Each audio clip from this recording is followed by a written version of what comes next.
Boy, what a beautiful night for Friday night baseball in Milwaukee. The rain is all gone and the weather is perfect. And we should have the roof open to start things out. The Phillies and Brewers going retro 1970s as the Brewers pull out the old M block and put them on their hat tonight. And the Phillies grooving in their powder blue. Randy Wolf, the former Philly, going after 47-year-old Jamie Moyer tonight as a couple of lefties are set to battle on the hill.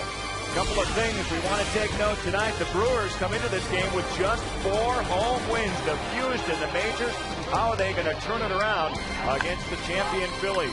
Plus, Casey McGee leads his team in almost every major offensive category. Will the Phillies fear the Wolf, the former Philly facing his old team and trying to win back-to-back games for the first time in a Milwaukee Brewer uniform? Hi, everybody. Alongside Jerry Augustine, I'm Craig Kashan as we welcome you to the broadcast. The former Brewer knows the 70s maybe better than anyone. The former left-handed Brewer pitcher. Tell you what, you pitched him very well wearing those fine-looking uniforms out there. Jerry, you're from Wisconsin. What did it mean to pitch for your home state team? Well, no doubt. Being born and raised here and then being drafted by Milwaukee was very special.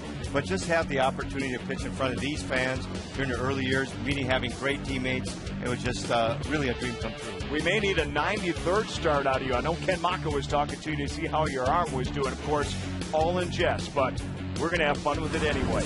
Still ahead, the Brewers have been missing their Braun the last few games. Does Ryan return tonight? Bill and Brian have the answer, plus the lineups, first pitch, and more as the Phillies and Brewers get set for Game 1 of a crucial 3-game home series for the Brewers.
Wisconsin is presented by Menards. Save big money at Menards on all your home improvement needs.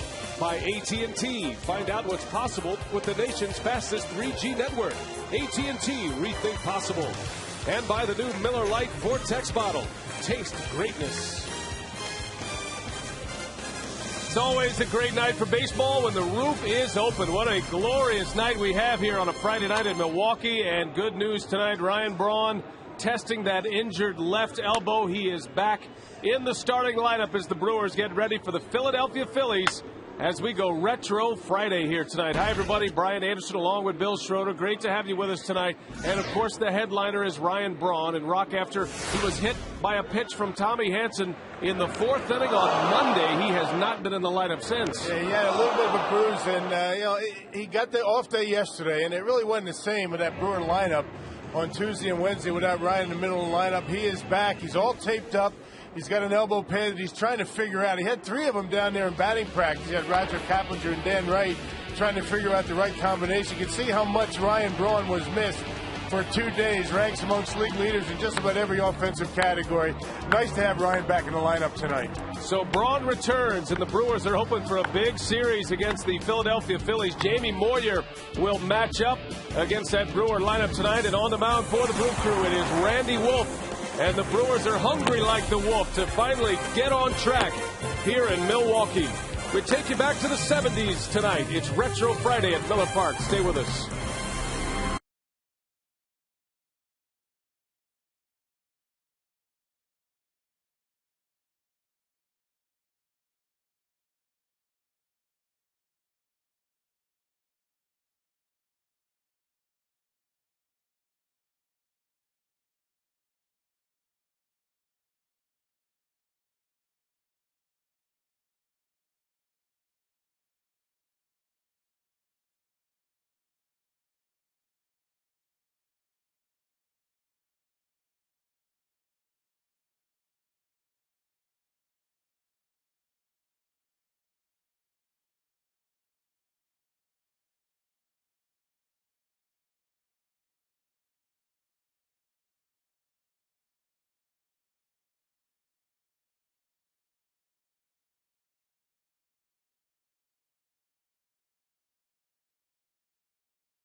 And Ryan Braun leads the Brewers on the field in their 1970s retro uniforms. Look pretty good, don't they? Well, the Brewers mustered only 5 runs in 2 games without Braun, but he's back here tonight as the Brewers get ready for the Philadelphia Phillies, who will also be in their retro unis tonight. They've gone powder blue tonight for Charlie Manuel, and they are without some key stars as well, including Jimmy Rollins, perhaps Brad Lidge, and of course Carlos Ruiz injured his knee yesterday as well. But the Phillies, 3 straight division titles in the National League East, a couple of World Series appearances as well. And here is the Phillies starting lineup, brought to you by Subway. Shane Victorino leads off. Placido Polanco bats second with Chase Utley in the 3-hole. Ryan Howard has struggled in his career against Randy Wolf. He's in the cleanup spot. Jason Worth having a great year, one of the best seasons in all of the National League. Raul Ibanez batting 6th. Bottom 3, it's Valdez, Hoover, and Jamie Moyer. And that is the starting lineup that will face the former Philadelphia ace, go back to the 2002 season, and Randy Wolf.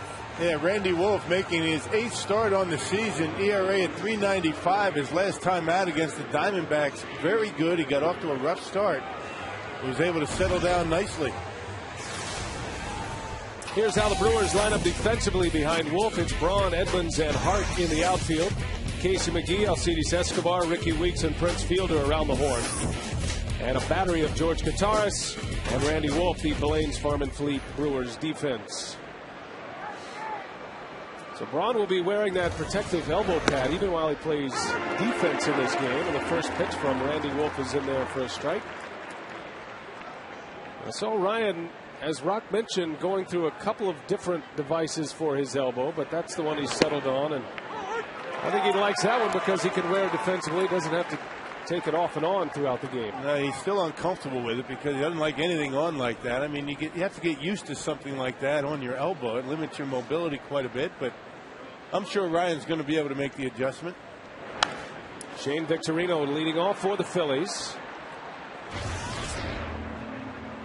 7 home runs for Philadelphia. His batting average is a little lower than it normally is at .241, but he has been big in the power category. 7 home runs. He's driven in 25. He's second in the league in triples as well.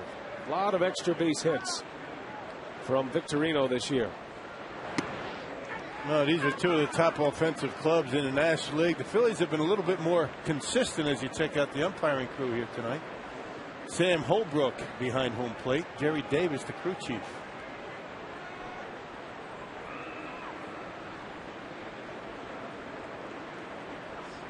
One and 2 on Victorino, and he lines one to left. Braun over to cut it off. Victorino will challenge it. Nope, he'll stop and settle for a single. So a leadoff single for Victorino. So what a player he's turned out to be. That was a switch hit or a pitch that was supposed to be down and in. Watch Kataris. He reaches back over the heart of the plate, and Victorino able to lead things off with a base hit.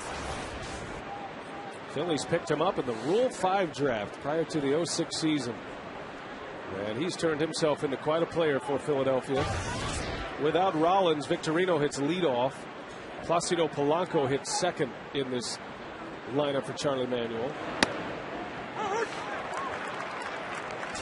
Now check out George Kataris. He's setting up inside. He reaches back down the middle of the plate, and usually nothing good happens when you do that. That means you've pretty much thrown the ball down the middle.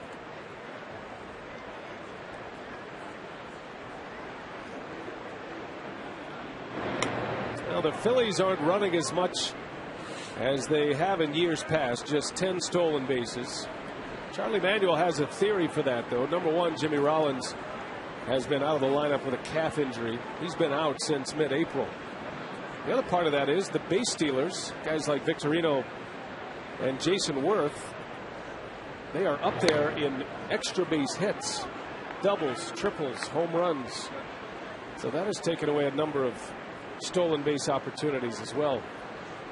But there is one thing for sure with a Charlie Manuel ball club: they are going to run. And Davey Lopes, former Brewers manager, is the first base coach. And he's about as good as it gets with the running game. As a matter of fact, he controls the entire running game for Philadelphia. Well, and you know, the guy on first base is the only one really that's going to run in this lineup right now anyway. Victorino with 3 stolen bases. Jason Worth has a couple, but you know, the Phillies are second in the league in home runs. You're not going to be making many outs on the bases when you have a home run hitting ball club like the Phillies.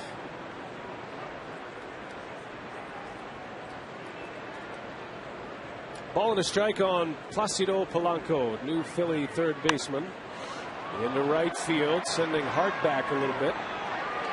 Victorino's going to tag. Hart makes a catch, and Victorino stays put. So 1 gone in the inning. Well, our Carsoup.com email the booth question comes from Jim in Malone. And he wants to know, what do we think about these 2 offenses? Are they the 2 best in the National League?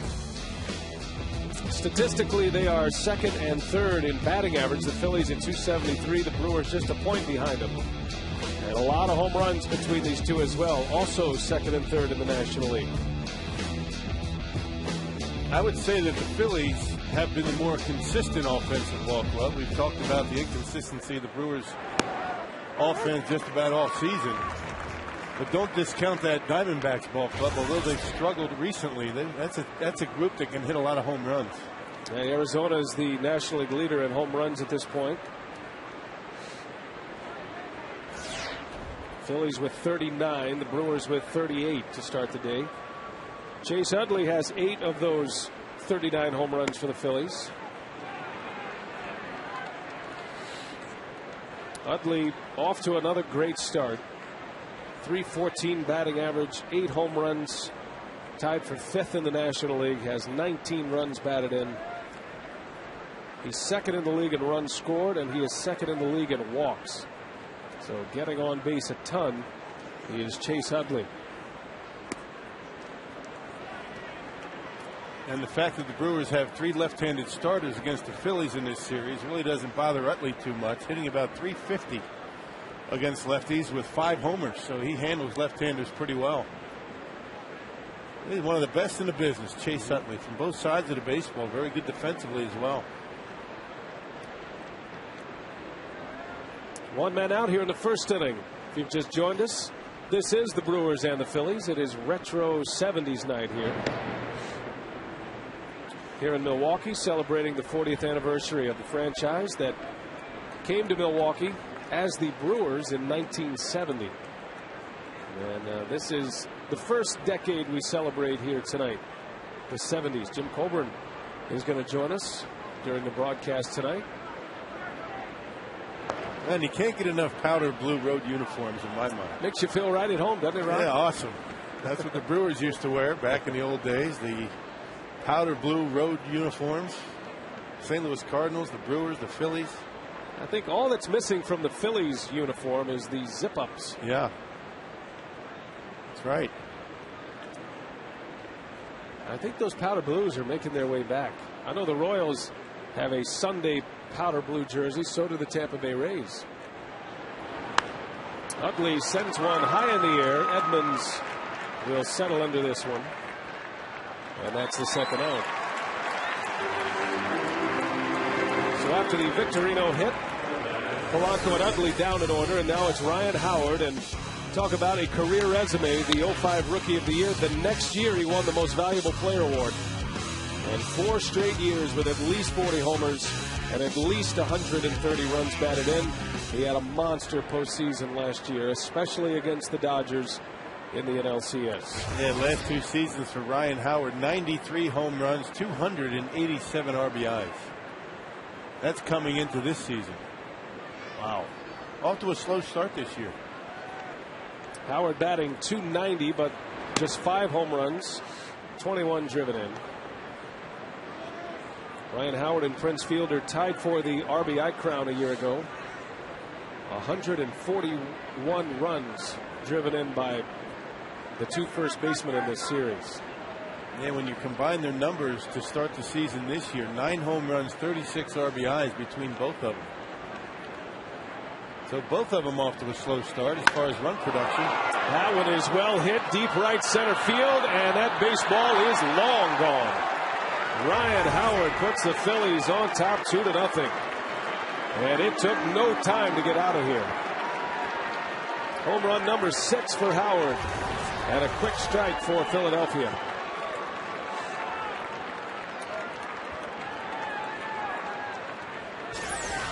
Well, there's just no defending Ryan Howard over the long term. I mean, he hits the ball awfully hard. There's another mistake. It was supposed to be on the outside corner. A nice short stroke. Look at the leverage. A slight uppercut. And that ball was out of here in a hurry. Now 2-0 Phillies. Instant offense. Everybody up and down this lineup for Philadelphia.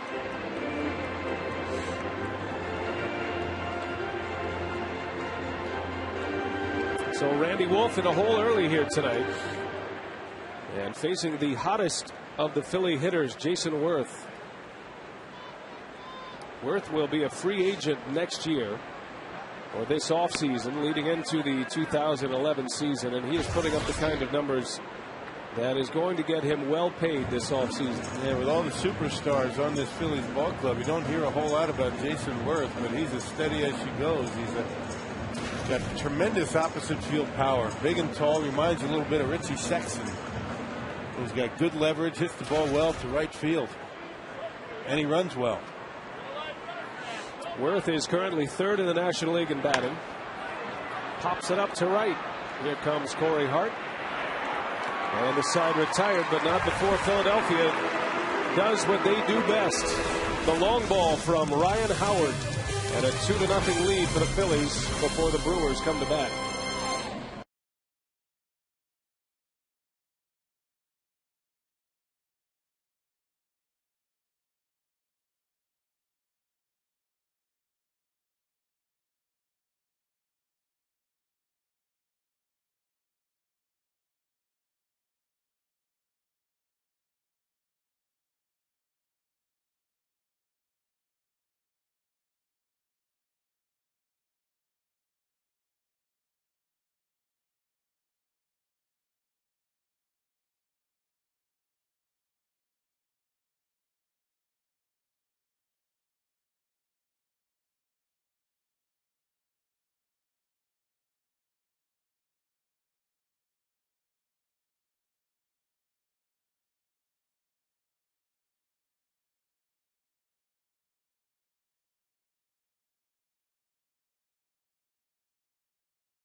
Philadelphia in the top of the first. The Phillies lead it. Ken Maka's club finding themselves in a hole to start it.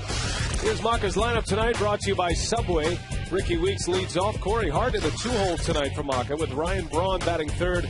Big numbers in his career against the Philadelphia Phillies. French fielder Casey McGee and Jim Edmonds in the middle of Maka's order, with Escobar, Cotares, and Randy Wolf rounding it out. And there is the ageless wonder, 47-year-old Jamie Moyer on the mound tonight against the Brewers. Yeah, Jamie Moyer's first pro season was 1984. An amazing career for Jamie Moyer. 22 years in the major leagues and off to a pretty good start this year. His last start was last Friday, a week ago today, and he threw a 9-inning complete game shutout against the Atlanta Braves and became the oldest pitcher in Major League history to record a 9-inning complete game shutout. And not only does he look good in that powder blue, he looks like he might have worn that exact uniform at some point in his career. Probably. You kidding? Absolutely he did. Yeah. 1984 was his first professional season. You believe that? Amazing. Ricky Weeks bangs one to left, and a good start for the Brewers. Well, concerning Jamie Moyer, we went to the Brewers manager, Ken Maka. Here's what he had to say. See the ball and hit it. That's the best advice I can give him. I don't like guys going up there and saying, okay, I'm going to hit him the other way, because he can cut the fastball in on you right-handed. He can throw a back foot curveball. It's hard to do it with those pitches. It's almost like if you go up there looking for a pitch, he can read your mind and he's throwing the other pitch. Now, 22 years, I mean, you learn certain things about, tendencies of hitters. And, to go through the pitches for Jamie Moyer is kind of, going to be a tough task. He might just as well name the pitches he doesn't throw. I don't think he throws a splitter. He throws everything else. Process of elimination, right? Corey Hart up there with Weeks at first. Well, Moyer is from Pennsylvania, went to college right there in Philadelphia at St. Joe's. He's from Sellersville, PA. Grew up a huge Phillies fan. Was 23 years of age when he debuted in the big leagues. And if he gets it at about 85 miles an hour, he's really getting it up there good. He doesn't throw very hard, as you would imagine. And when he's on, he's got pinpoint control. The key is the umpire. If the umpire gives him a little bit off the corners, he could be tough. Well, there's a good example. Yeah. Keep our eye on Sam Holbrook tonight, the home plate umpire. Well, Jamie Moyer, the losing pitcher for the Phillies in the Brewers playoff series back in 08. There's a pitch on the inside corner, pretty close. 2 balls, 2 strikes on Hart with Weeks at first. That one just missed. 3-2 the count. Hart in the 2-hole tonight for Ken Maka. Has 3 home runs, 12 driven in. That has been a spot that Maka has not been able to settle on yet this year. He's tried, but he's still looking for some consistency between Weeks and Braun in the batting order. And Hart is down on strikes. 80 miles an hour. I don't think he actually pulled the string on it. I mean, that's pretty close to his fastball. Braun.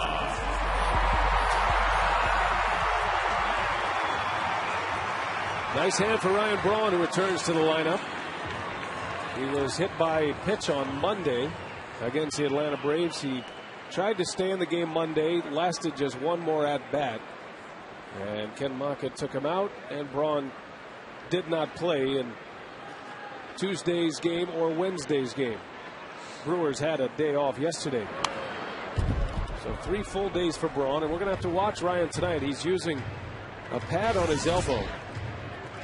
And Ryan has been asked in the past about, why not cover up your elbow? Such a good hitter. He says, I don't like any padding on my wrists, elbows. And tonight he's forced into it. Yeah, he's got a little wrap underneath of that pad, and that's probably the most flexible and least bothersome of the 3 pads that he was using in batting practice.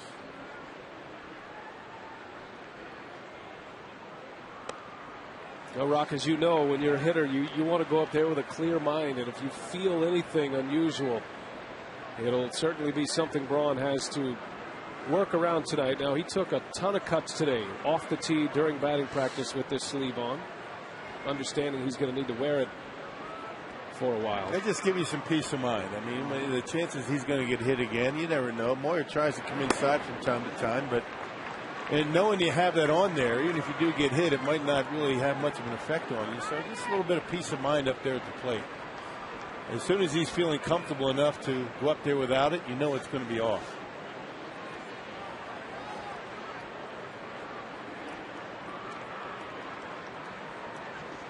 Two balls and a strike on Braun, and Weeks takes off. Braun fouls it away.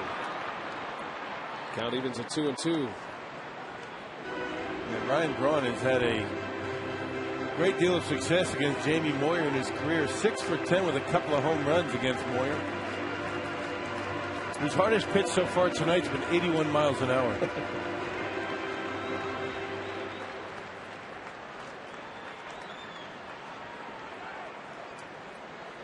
I'll see if Weeks tries to run again. He stays put, and Braun bangs one to third. Polanco, the Gold Glover, snaps to second for one and a double play. Some kind of play by Placido Polanco. A 5-4-3 double play to end the inning, and Moyer has a scoreless first.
Colorado and accused of stealing signs. Now, guys, I talked to two guys in the Brewers clubhouse that know him very well. That'd be Jim Edmonds, who was Bill Meyer's AA roommate at Midland in 1992, and Ken Maka, who was the bench coach in Anaheim 2 years later when Bill Meyer was the bullpen coach, and they both swear that Bill Meyer was not stealing signs. However, they don't want this controversy to die down because they like giving him a hard time about it. All right, thanks, Drew. Way to stay on top of it. That's that good. was quite a story between the Phillies and the Colorado Rockies, and Jim Tracy was vocal about the fact that Mickey Bill Meyer had the binoculars out. And I don't know if it was the connection between the Phillies bullpen coach with the binoculars and then the phone call into the dugout for Shane Victorino. All right. That's what kind of brought all these suspicious minds together. Raul Ibanez leads off, and he's going to shoot the gap. That one gets by Edmonds. And an extra base hit for Raul Ibanez. Crazy looking play out there in center field. Wow. It looked as though Edmonds was going to be able to cut that one off. It got by him, and Ibanez able to lead off double. Now you're talking about all the extra base hits for the Phillies, and they're off and running. Two of the first three extra bases, a home run, now a double. Look at Ibanez, lefty versus lefty, shooting that ball into center field. A good swing. Well, two of the three lefties that Wolf has faced so far have hits. Howard had a home run in the first, and now the double by Ibanez. Wilson Valdez, young shortstop for Philadelphia. The Phillies are now 3 deep at their shortstop position. Jimmy Rollins has been out since the 13th of April with a calf injury. Juan Castro is still day-to-day. He has a hamstring issue. He was Jimmy Rollins' backup.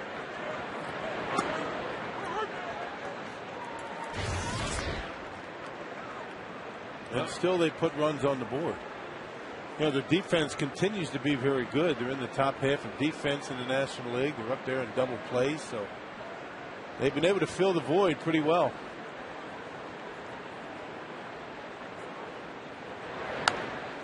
Well, if the Brewers are going to be successful, and you can say this on most nights, but especially against the Phillies, they have to handle the bottom of the order. Because you have Wilson Valdez, a young shortstop, up and down between the minor leagues and the major leagues.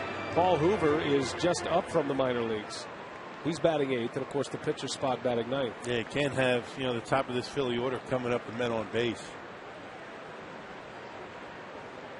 A leadoff double by Ibanez, and Wolf misses inside. Count evens at 2-2.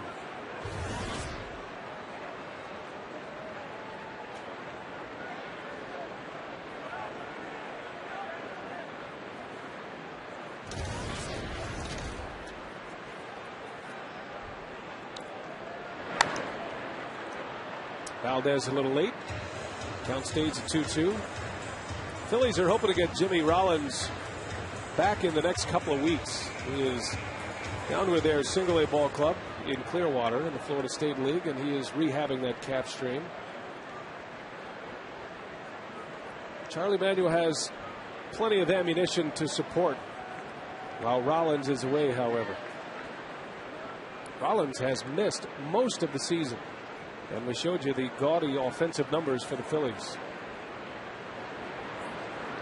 And you talk to the broadcasters with the Philadelphia Phillies, they don't feel as though they've been swinging the bats all that well yet. That's a scary thought. Bill Thompson, their hitting coach.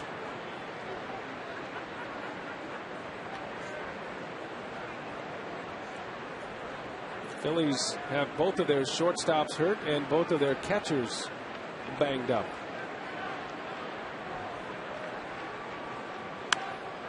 Little flare, that's going to fall, a base hit. Ibanez is around third. He's going to try to score, and Hart wasn't ready to throw.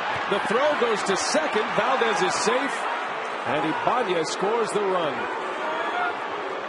Corey had a chance at him if he comes up ready to throw the baseball. That's good base running by Valdez. He drew the throw. It'll be a double for Valdez and an RBI. He kind of confused Corey Hart. He had him caught in between because Valdez really never did slow down around first base. Check out Corey. He's thinking about going home. Then he sees Valdez take off, but it's too late.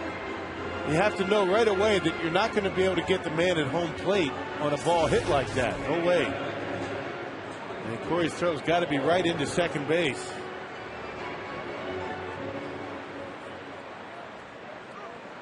Three to nothing Phillies as Valdez delivers with an RBI, just his 4th of the year. And now it's Paul Hoover.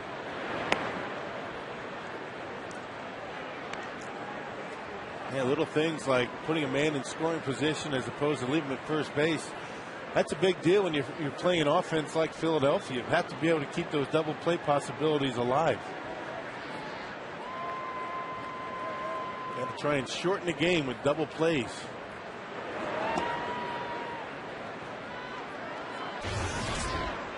Hoover just up from the minor leagues. He was down in Lehigh Valley in the AAA International League. Philadelphia starter is Carlos Ruiz, and he's day-to-day with a knee injury. Suffered a knee injury on Wednesday against Colorado. And Brian Schneider is their backup, and he is out with an Achilles injury. So Hoover gets a chance. 14 years of minor league baseball. And getting a shot here with Philadelphia. 3-0 the count on Hoover. Right down the chute.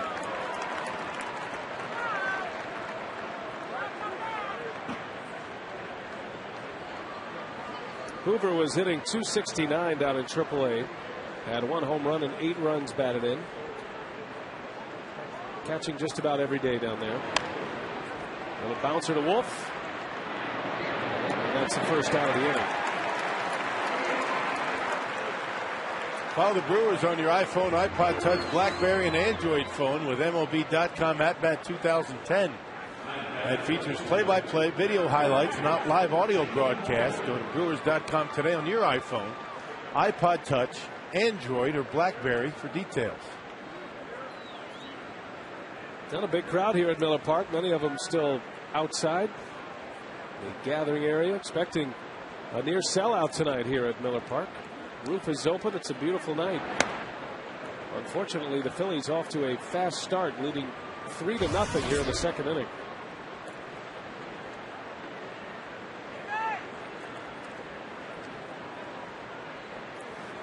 Jamie Moyer has 2 hits this year. He is 2 for 11.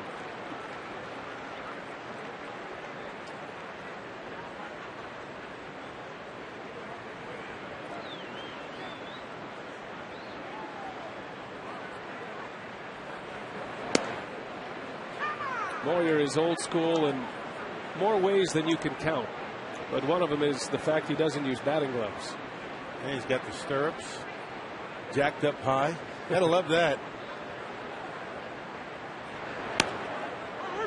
2-2 on Moyer. Not many pitchers go up there without batting gloves. Well, the gang is here. The Wolfpack, which was made famous in Philadelphia when Randy Wolf was pitching for the Phillies back in the early 2000s. As Moyer is down on strikes. Wasn't too long ago, Randy Wolf was the Philadelphia ace. That was back in the 2002 season, before all of the injuries with the elbow and the shoulder. His career with the Phillies lasted until 06. Most of that, at least the numbers that brought his ERA out of the 3s while he was pitching injured. And ultimately he required Tommy John surgery on his left elbow in 2005. And had 69 wins for the Phillies during a run in Philadelphia. You saw the gray road uniforms for the Phillies back in those days. Don't you think the powder blue's a lot better than those? I think so. They stand out a little bit. Yeah, I like the old P that they have. The old Philadelphia P back in the old days. Had the little baseball in there on the P. Right. Those were the uniforms when I was growing up in New Jersey and going down to the vet, watching Greg Luzinski and Mike Schmidt.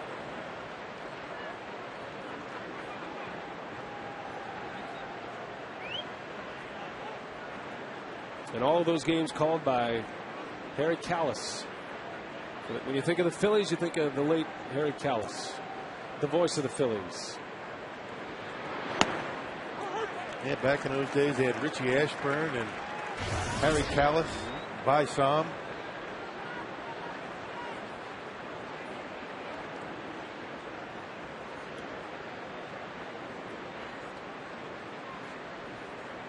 Two outs for Victorino. Valdez, the runner at second, and Victorino pops it up. Good changeup from Wolf. Prince calls and catches, and the inning is over. But the Phillies add one to it. 3-0, and now Prince Fielder ready to lead off when we come back.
Ryan Howard and Prince Fielder. Howard has done some damage tonight. Hit a 2-run home run in the first. And now Fielder up there against Jamie Moyer. Moyer giving up a leadoff single to Ricky Weeks in the first, but a double play by Braun ended the inning. Powerball home run leaderboard. The Crew with 38 home runs as a team. Third most in the National League. They're tied with the Cubs. Casey McGee is the club leader with 7. Fielder has 4. And is hoping for a hot month of May. Had a good start to the month of May on the last road trip through Dodger Stadium and Chase Field in Phoenix.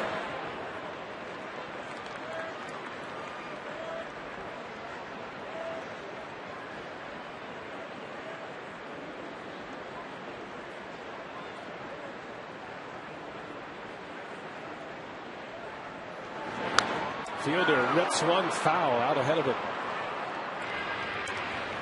Counting into 2-2.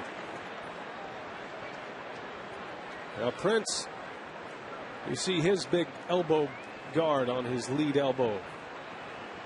Yeah, he's used to that. He wears that just about every day. Hits that one well. Deep right center. Fielder will watch it fly. A long home run for Prince Fielder. And the Brewers are on the board in the second. That is number 5 for Prince. Well, the big fella doesn't want to be outdone by Ryan Howard. They both have had terrific years their last 3 seasons. And way back for Prince. And check it out. Watch the pitch. Leaks out over the heart of the plate and way back over the tundra territory out there in right center. That was a blast. Bangs it high off the rafter. That one had a chance to actually go through that paneling and bounce out of the ballpark, completely out of the ballpark. Mammoth home run for Fielder. Of Fielder's 5 home runs this year, 3 of them have been against left-handed pitchers. Well, the fastball right down the middle, only about 81 miles an hour by Jamie Moyer. It's all about command from Moyer. And check it out. See you later.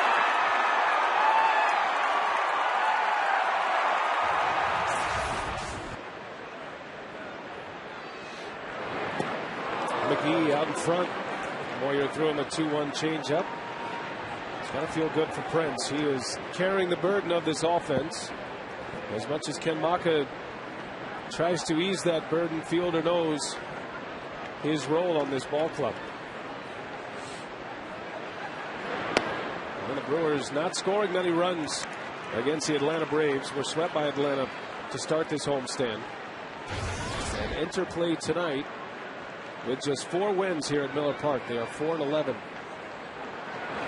McGee launches one. This one is hooking. Is it fair? Foul. A foul ball for McGee. And another changeup. This time Casey able to wait back a little bit better. Still couldn't keep it fair. Where would this offense be without Casey McGee so far this year? This guy has been incredible. Just not able to keep that one fair.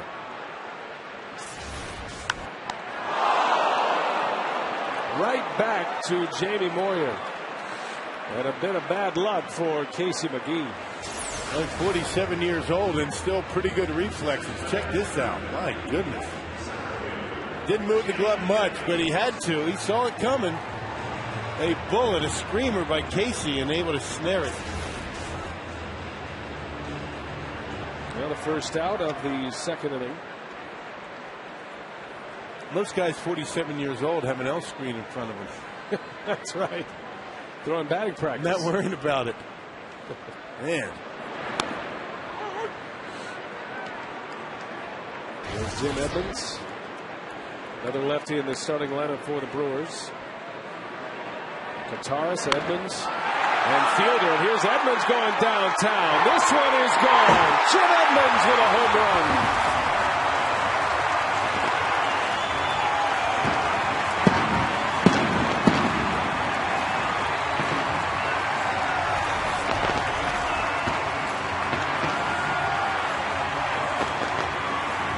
The left-handed batters have been doing most of the damage in this game for both sides. Ryan Howard, Ibanez, both with extra base hits, and now 2 left-handers with home runs for the Brewers against Moyer.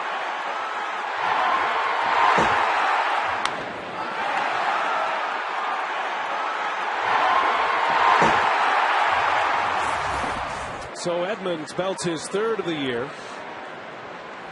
And 2 runs on the board for Milwaukee. Fielder and Edmonds go deep against Moyer.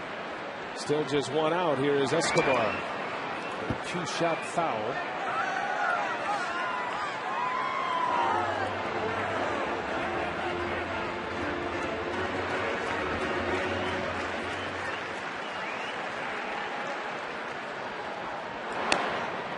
This will be a good matchup for Escobar.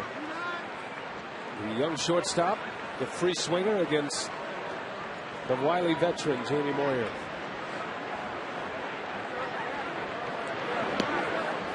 Changeup is low. 3-1 to count on Escobar.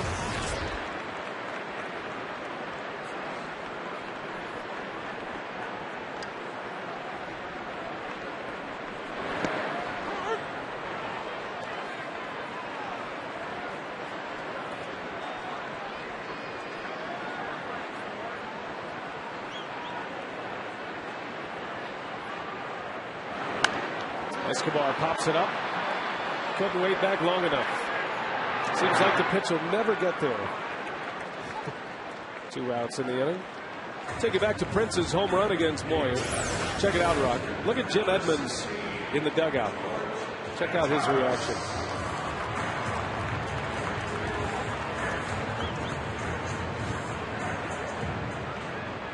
And then Edmonds says, you know, I think I like that. I'll do the same.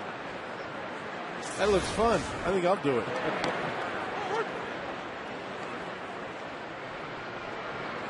All right, three baseballs hit right on the nose in this inning. Yeah. Fielder's home run. McGee lined out. Now Kataris sends one deep to right. Jason Worth is back at the wall. This ball is gone. George Kataris. The third home run of the inning, and all by left-handed hitters. Well, maybe Ken Mock is on to something against Jamie Moyer. Put all the left-handers in there. Why not?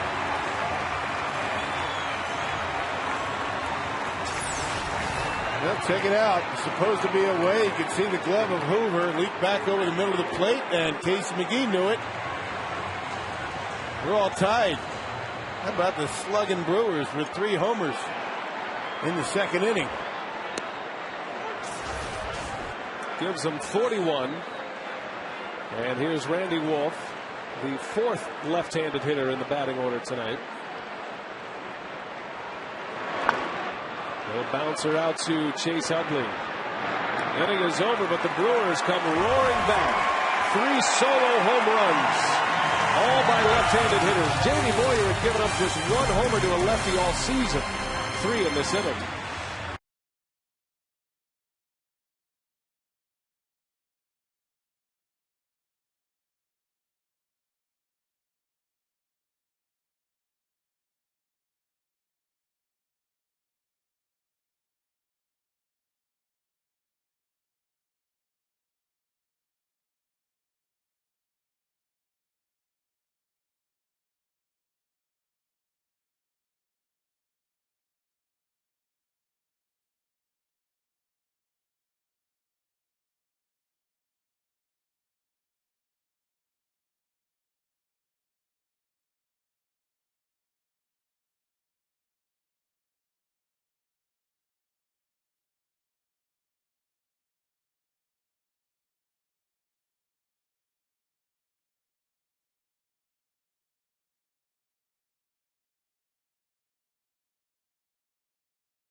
Well, 3 left-handed hitters go deep in the bottom of the second inning, and the Brewers right back in it, all tied at 3. Fielder, Edmonds, and Kataris, and we're going to talk pitching here because Jim Colburn is joining us here, the first 20-game winner in Milwaukee Brewers history. We're going back to the 70s. We thought it only appropriate to have you here in the booth tonight. Great to see you. What are you doing these days? I work for the Texas Rangers. I'm their Pacific Rim director. Scout Japan, Korea, Taiwan, and Australia. And a very popular player in Japan in his day. And how about these uniforms you see here? Now, you threw out the first pitch. How's it feel? You still got enough in you? It went by in a blur. It felt like I only threw 1 pitch, even though it was a complete game. There he is, cranking it up. Fastball, okay. Even tucked it in. I like that. Now you were down there with Gorman, right? How's Gorman doing? He's all locked up, right? Yeah, it was great to see Gorman. Gosh, it makes me flash back on the great camaraderie that we had with that Brewer team in the 70s, and then I think it carried over into the 80s. They always had a team characteristic of being a little rowdy and so forth, but I had nothing to do with that part. I was a lot more mature than most of them. Yeah, and that's our cue to say hi to your wife, Jenny, who's standing right behind you. Yeah. And your son, Jimmy, is here as well. So very well said, Jim. Yeah. Very well said. Well, it was easy to be mature when you had the likes of Robin Yount around. Yeah, you were around when Robin Young made his debut. Tell us a little bit about what you saw in Robin his first year. Yeah. Well, you know, he's a little amazing, and he had no chance to make the team. Spring training game, made an error late in the game, and allowed the team to tie it up. We went ahead. Bottom of the ninth, he makes a backhand and throws a guy at home to win the game. And it was right then that you had a measure for his character, and not to mention his skill. And I think that may have been a pivotal game, and he made the team. Jim Colburn is here with us, works for the Texas Rangers now, and one of their scouts, but a terrific career as a Brewer. I mentioned the first 20-game winner in Milwaukee Brewers history. Jim was a Brewer from 1972 to 1976. Randy Wolf starts it with a leadoff walk, and Jim's going to spend a little time with us. We have a catcher who caught a no-hitter in Bill Schroeder, and a pitcher who threw a no-hitter. Not yours. In Jim Colburn. No. I was going to throw a few more, but I never got around to it. That's our Cabin Woodstain's legendary performance. It was on this date in 1977. It's the anniversary of your no-hitter against the team you currently work for, the Texas Rangers. And they also got Vladimir Guerrero over the offseason. Their strategy is to eliminate the competition. What do you remember most about that no-hitter? Anything jump out at you? Something that happened to a certain hitter play? Honestly, it was a pretty boring no-hitter. You were in complete control the whole time, right? As usual, yeah. A lot of It didn't. It doesn't pay to do well, to be tremendous, and I had to back off on the accelerator.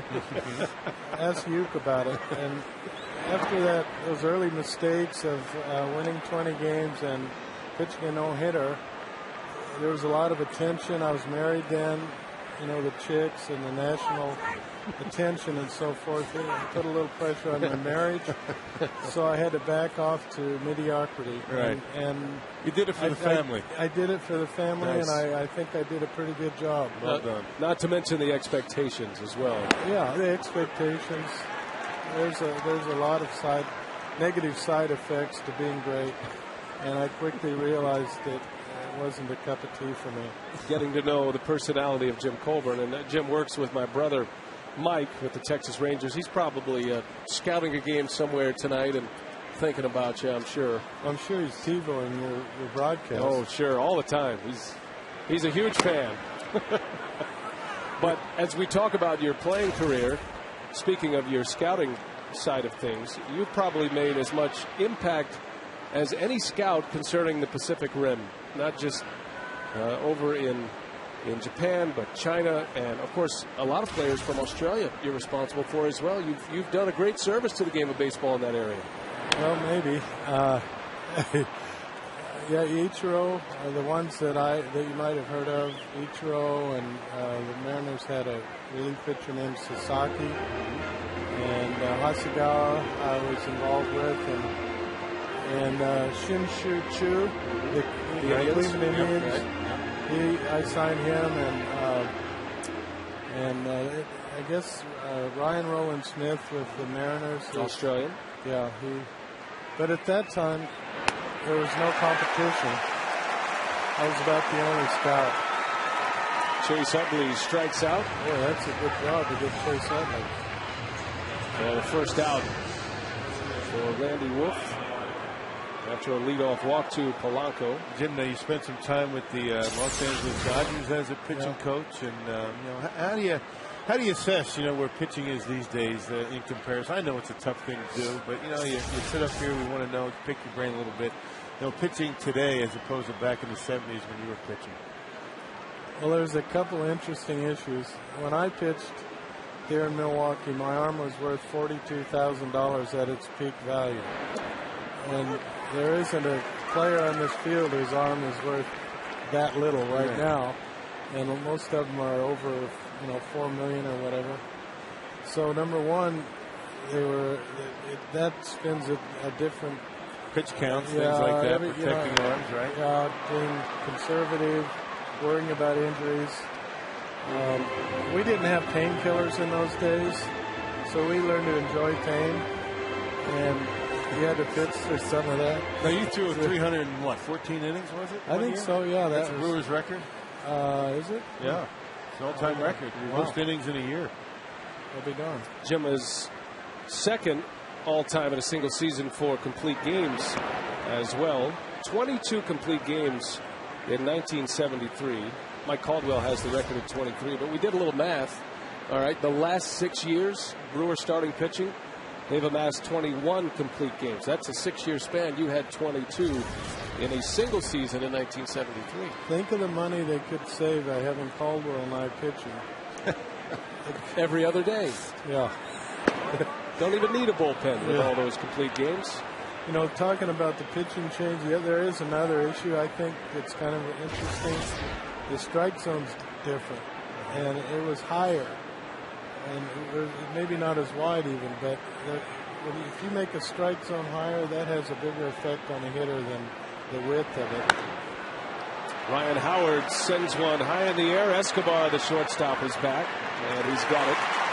Then you get a guy out there on the mound that has a little mustard on it. You get that pitch called a little bit above the belt. It's a tough pitch to hit. Honestly, you didn't even need the mustard as evidenced by. You get the other stuff going, right? Well, yeah, but the difference between up and in and high and away is a much greater space than it is now. Right. And it's harder, you know, the batter has to stand taller. If the strike zone's squatter and wider, they can still cover back and forth, but it's the top to bottom. If it gets bigger, it makes it harder on the hitter, and I believe it was then. Jim Colburn is with us. Tell us about the Milwaukee Brewers at County Stadium in the 70s as best you can. As you sit here underneath a retractable roof on a beautiful night in May. Well, I believe it was 72 and 73. Well, they gave the fans free tickets if they come help shovel the snow off the field for opening day. We still didn't quite make it. I think we had to make a bus trip to Madison to work out indoors. He swung. Yes, he did. Ties up Worth, a ball and 2 strikes.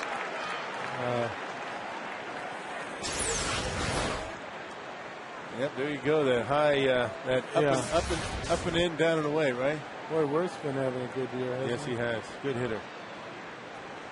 Those long arms, but County Stadium back in the old days, a lot of fun, wasn't it? I played there in the 80s. Yeah, certainly not in the 70s, but we're going to interview him the next decade. We do.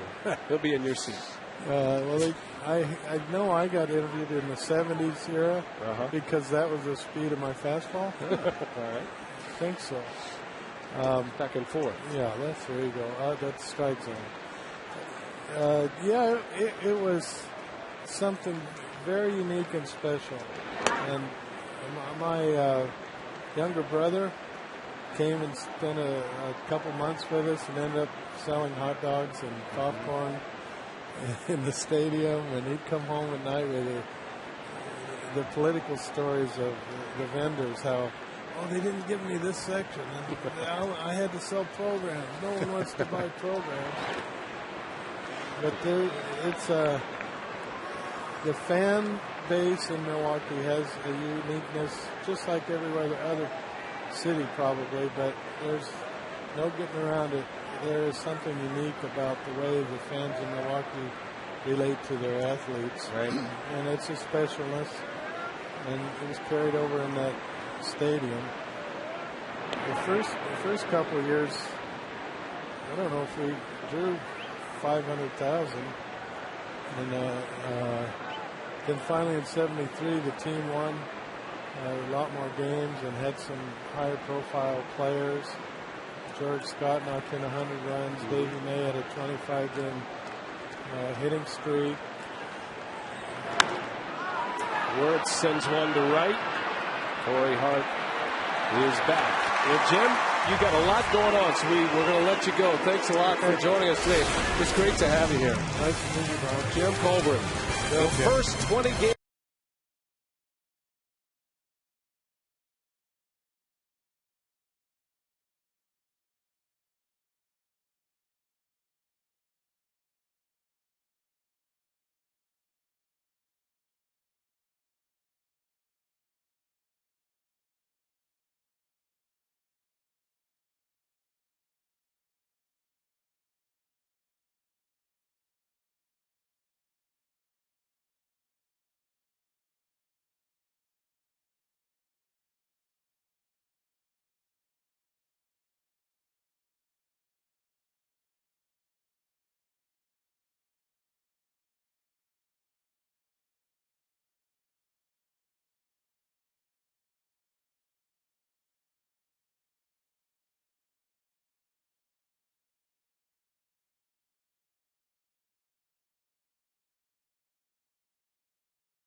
your ticket to more.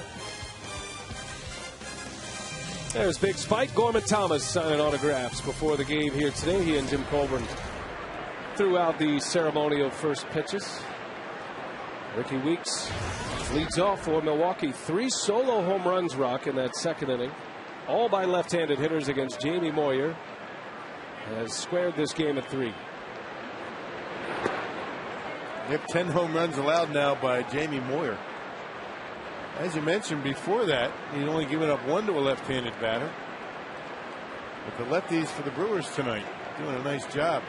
Moyer making some mistakes and Brewers taking advantage. It's good to have Jim Colburn up here, and good to finally get a chance to talk to him. He is a very funny man. Good pitching coach. Oh, The Dodgers thought a lot of his abilities as a pitching coach. And worked under Jim Tracy in Los Angeles. And as I mentioned, he has made great strides in the scouting area overseas in Asia, the Pacific Rim. Any man who signed Ichiro has a pretty good chance to make an impact over there, if you know what I mean. Yeah. As Ricky Weeks draws the walk.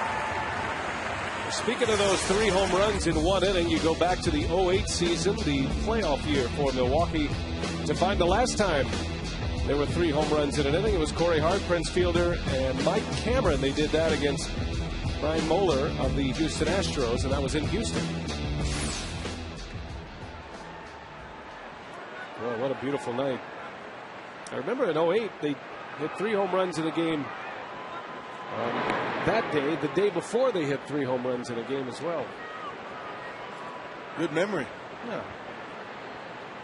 Remember it like it was yesterday. Same 3? No, you don't remember. I want to say Jason Kendall hit one that night, if I recall. Pop up from Hart. And Howard in foul territory makes a catch. On Saturday, June 5th, from 9 a.m. to 3 p.m. in the Euchre Yount Lots at Miller Park, test drive a 2010 Chevrolet Malibu Traverse or Equinox and get 2 tickets to a future Brewers game. Go to Brewers.com for details. Jim Colburn said his no-hitter was, pretty boring no-hitter. But not yours, the one you caught with Juan Nieves. That had some excitement too. Yeah. Some great plays. A couple of great catches, yeah. I think there was a lot of excitement in that Colburn no-hitter. I just get the sense that he didn't really want to talk a whole lot about playing it. possum a little bit. Yeah. It's the anniversary of that no-hitter.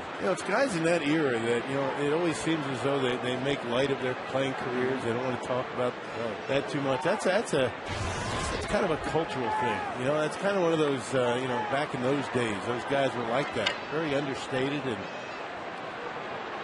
that's the way it was back then. Head down, do your job. Right, yeah. That's what I'm supposed to do. Let's not make a big deal about it.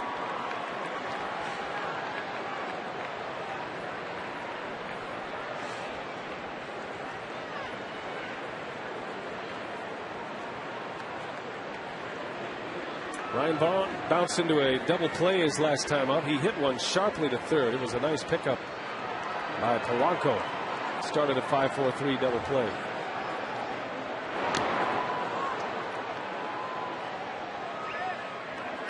Ryan just not able to get the bat head out of that fastball by Jamie Moyer, whether it's he's sitting back on off-speed stuff or perhaps that elbow pad's giving him a little bit of a problem.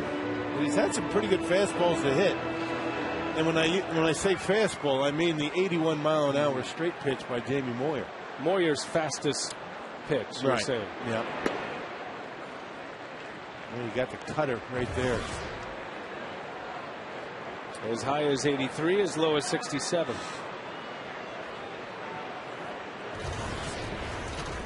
Below bat speed, they say.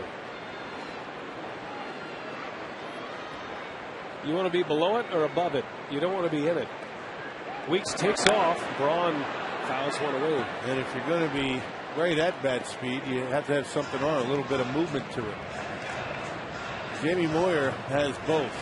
Below bat speed and a lot of movement. A beautiful, beautiful day here. All day in Milwaukee and a beautiful night. It's supposed to be a nice weekend. A little cool still, but we'll take it as long as it's dry. What a great looking sky. And as the sun sets, they say red at night, sailor's delight. Be a nice day on the water tomorrow.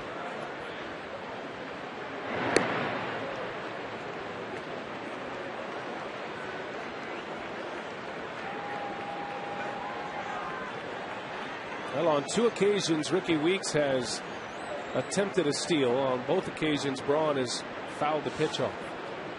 And it looked like on both occasions he had the base stolen. It was costly in the first because the next pitch was a double play.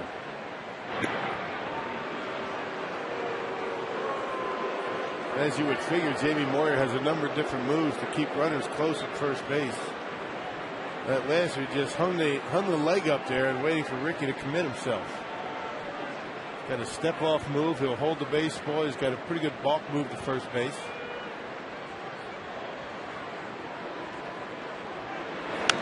And Braun jammed a little bit. A flare into right. Worth will run it down for the out.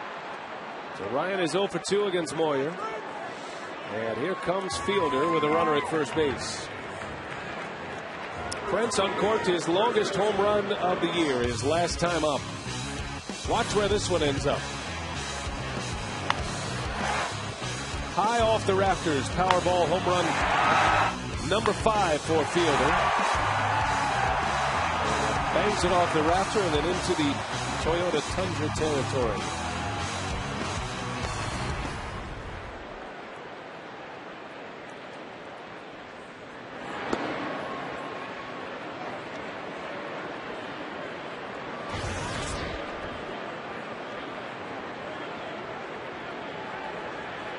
Brewers decked out in their 70s gear. Retro Friday tonight. Well, if they start swinging the bats, I might just leave them on. Although I'll say this about players, as fun as it is to see them in these uniforms, they don't like getting out of their routine, which is all the way down to the uniform, believe it or not. Fielder rips one foul. And to go really retro, they'd have to wear the stirrups, and there's no way that's going to happen. Only Jamie Moyer and Shane Victorino breaking out the stirrups. Yeah, back in the 70s, they didn't wear the pant bottoms around the soles of the shoes. That's the way they looked back then. I don't think it's working so much for Victorino. The 1-2. Fielder takes a ball, 2-2 to count.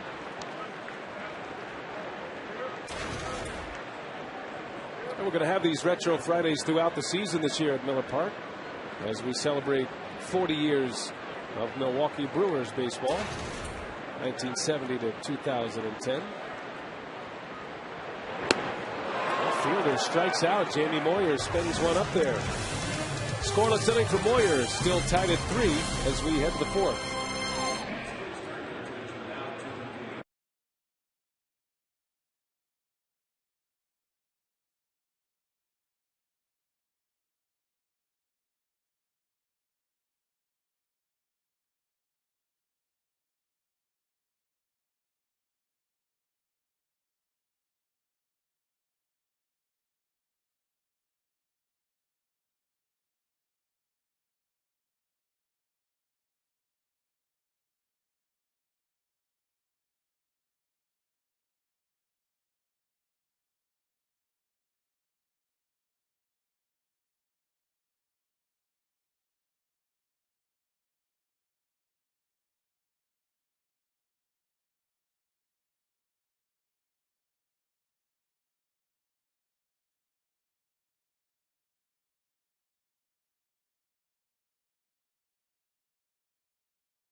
Caught up. The Brewers fell behind early, but came back with 3 home runs in the second inning. Big swings from Prince Fielder, from Jim Edmonds, and from catcher George Katars. 3 lefties hitting homers in the inning off of Jamie Moyer. We're knotted at 3. Guys, I wonder if we're going to see any more long balls. Bernie's anxious, and he's got a kind of a throwback getup going himself. That took a lot to get Bernie in that outfit, I think. Talk about a creature of habit.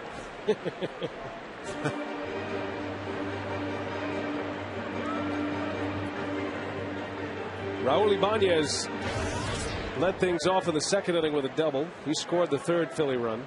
All tied at 3 on 4 hits apiece. Ibanez not off to the start he was at this time last year. Hottest hitter in the National League. Tell you what, he was something else in the first half before a hamstring injury slowed him somewhat right around the All-Star break. A couple of home runs though. He's driven in 17. He's in the 2nd year of a 3-year deal. Somebody Jim Colburn knows well from his time in Seattle. That one's ripped, and that one's not coming back either. It is a night for the long ball tonight. 4-3, the Phillies lead it. Yeah, a lot of damage from these left-handed hitters. Isn't that something? All 5 of the home runs tonight have come from left-handed batters, and we've got 2 left-handed starters on the mound. Go figure. Hey, see that glove? I tell you, that glove starts leaking down the heart of the plate. You know bad things are going to happen. You're on the mound. And way back, second deck and right. Never a doubt as Ibanez belts his 3rd of the year. And here is Valdez. That is a fair ball. Extra bases for the Phillies shortstop. He's into 2nd, and now he's on his way to 3rd. And he will make it with a triple. So the light-hitting Phillies shortstop has a double and a triple in this game. Well, you were talking about the bottom half of this order. When you go down 6 through 9, you've got to be able to control them. Because the top of the order, you know they're going to get theirs. Well, 6 and 7 in the batting order for the Phillies. 4 for 4, all extra base hits. Can't allow that to happen if you hope to beat Philadelphia. Yep, slicing right down that right field line, a la his first base hit. Wasn't hit as hard as his first base hit, not hit as hard as this one, but yeah, nice job of inside outing it down the right field line. Triple number 1 for Valdez. Well, that brings the infield in a little bit. And here is Paul Hoover.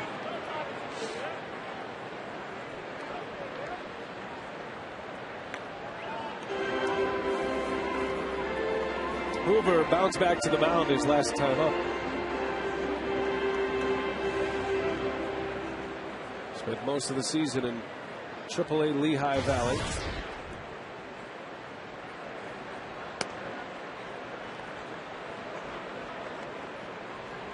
Runner at 3rd with nobody out. One of the things the Phillies do about as well as anyone is deliver runs in this situation. They're 2nd among all major league clubs in sacrifice flies this year. 16. Yeah, that's a lot. They make pretty good contact. You know, for a team that hits as many home runs as they do, they don't strike out too much. Strikeout total is way down for Philadelphia this year.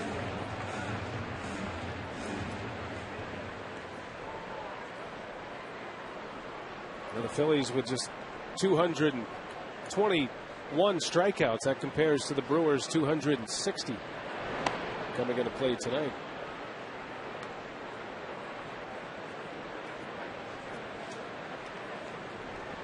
Hitters count for Hoover. Hoover has some big league time, not much. This is only his 33rd game in the major leagues. And he walks. Randy Wolf walks Hoover. And runners at 1st and 3rd with nobody out, and the pitcher Moyer coming up. AT&T trivia question tonight: which Brewers manager led the franchise to their first winning season? You got to go into the late 70s to find that one. Yeah, late 70s, Brewers pretty good teams. Started around 78.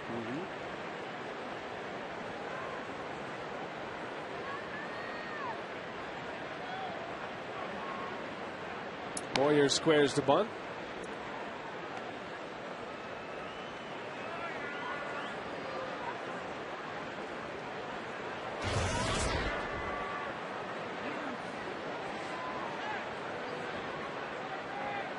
Now Prince Fielder wants a word with Randy Wolf just to talk about the bunt defense here.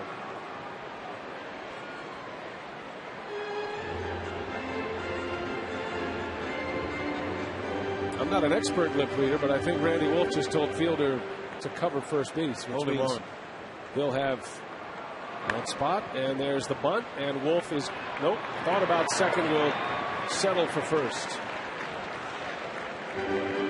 So a sacrifice bunt for Moyer.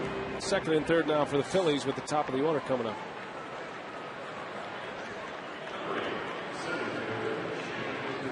Well, you get out of this mess with only one more run scoring. You have to figure like you did a pretty good job. I mean, with the top of the Phillies order coming up, second and third, one out. As good as they have been in situations like this, driving in runs with a man at third base, less than two.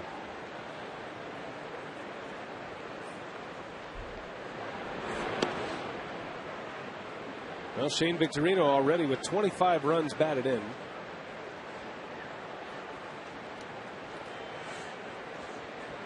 A leadoff hitter this year in for Jimmy Rollins. He'll probably go back to the 2 spot in the order when Rollins returns. There's a strike. 1-1.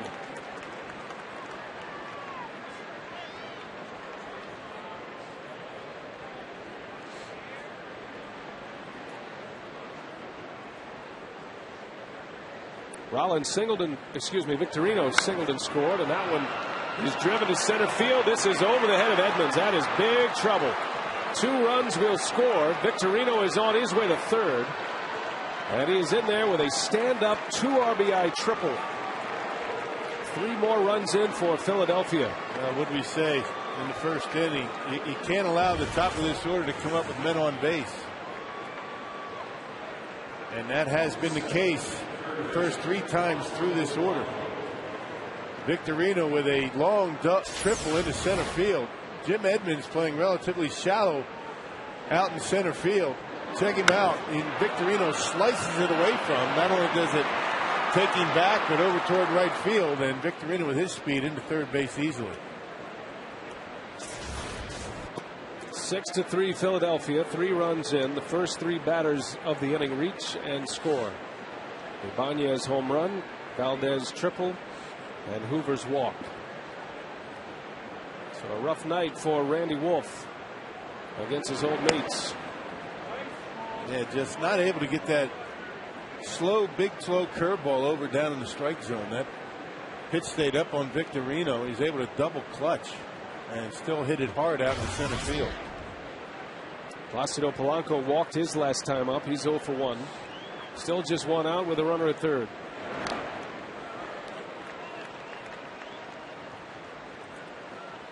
By the way, for Victorino, he is now tied for the league lead in triples with 5.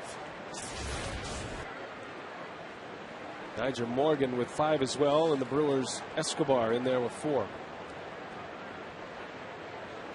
And early work for Manny Parra as he gets loose in the 4th inning.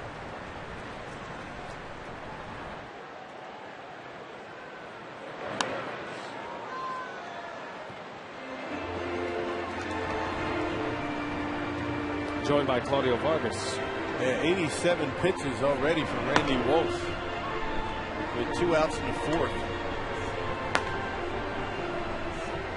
It's probably going to be Claudio Vargas if Wolf is not able to get out of this inning. There's a pop-up playable for Fielder in fair territories. So that is out number 2. Hey, a reminder, Fox Sports Wisconsin and Quick Trip support Special Olympics Wisconsin. Visit SpecialOlympicsWisconsin.org to learn how you can be a fan and help support your local athletes. Or you can volunteer at the upcoming 2010 Summer Games, June 10th through the 12th. 6-3 Philadelphia as we play with 2 outs in the 4th. And here's Chase Utley.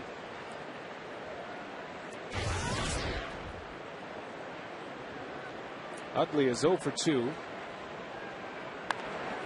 And a bouncer to Prince, and that's going to end the inning. But the Phillies strike 3 runs. A home run by Ibanez, 2 RBIs by Victorino. It's 6-3 Philadelphia. Jim Edmonds, he'll hit when we come back. Belted his 3rd home run back in the 2nd.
Everybody who voted 10 times received a voucher for a buy one get one offer for the Brewers Giants series in July. And guys, I went to school there. I spent way more time in the Union than I did in class. That's for sure. No question about that. Drew Olson joining us tonight. Casey McGee leads off for the Brew Crew here in the 4th inning. 6-3 Philadelphia. Well, if you like your offense, this is the game for you at this point. Philadelphia with 6 runs on 7 hits. The Brewers with 3 runs on 4 hits. 3 solo home runs in the 2nd inning for Milwaukee. And 5 home runs in the game already. The Phillies, 6 of their 7 hits have been extra bases. A couple of homers, a couple of triples, a couple of doubles. McGee lined out his last time up. Fielders started the home run barrage in the 2nd.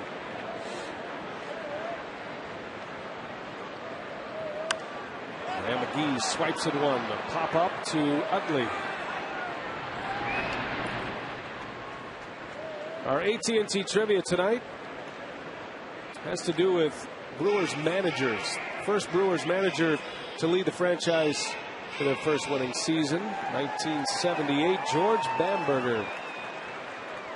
No winning seasons until 78. Then they had a 95 win season in 1979, but were out of the playoffs. Look at that turnaround. Both years. That's not a bad turnaround right there, partner. It's an error by Chase Utley. So Jim Edmonds is aboard. Edmonds going on the first pitch, and an E4 by Utley is 5th. So you're right. George Bamberger takes over in 1978. The ball club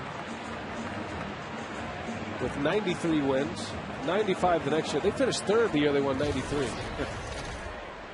That was 78. The Yankees, of course, won the division. Boston won 99 games that year and finished 2nd. No wild card. Had to win the division back in those days. It's awfully difficult to lose 90-plus games one year and then win 90-plus games the following year. We just don't see a turnaround like that very often. The young Brewers coming of age in 1978. George Bamberger led the club in 78, 79, and partially in 1980. Bamberger suffered a heart attack in spring training, a mild heart attack that required heart surgery, and he didn't come back until June. And then his last year in his first tour of duty in Milwaukee was 1980. And then he came back and he managed Bill Schroeder. Yeah. Back in 85 and 86. Yeah, Bambi had a couple of rough spring trainings. He had the heart attack one spring, and then the gas explosion in the Brewer clubhouse. I want to say that was 85. He was involved in that. That was a spring training, correct? Right, spring training accident. That was when the team was in Chandler, when that ballpark was brand new.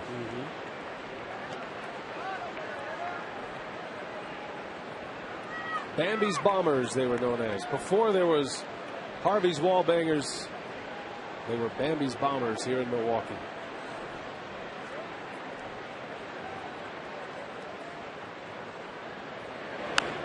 Escobar, a little flare into shallow left. Valdez is back, and he's got it.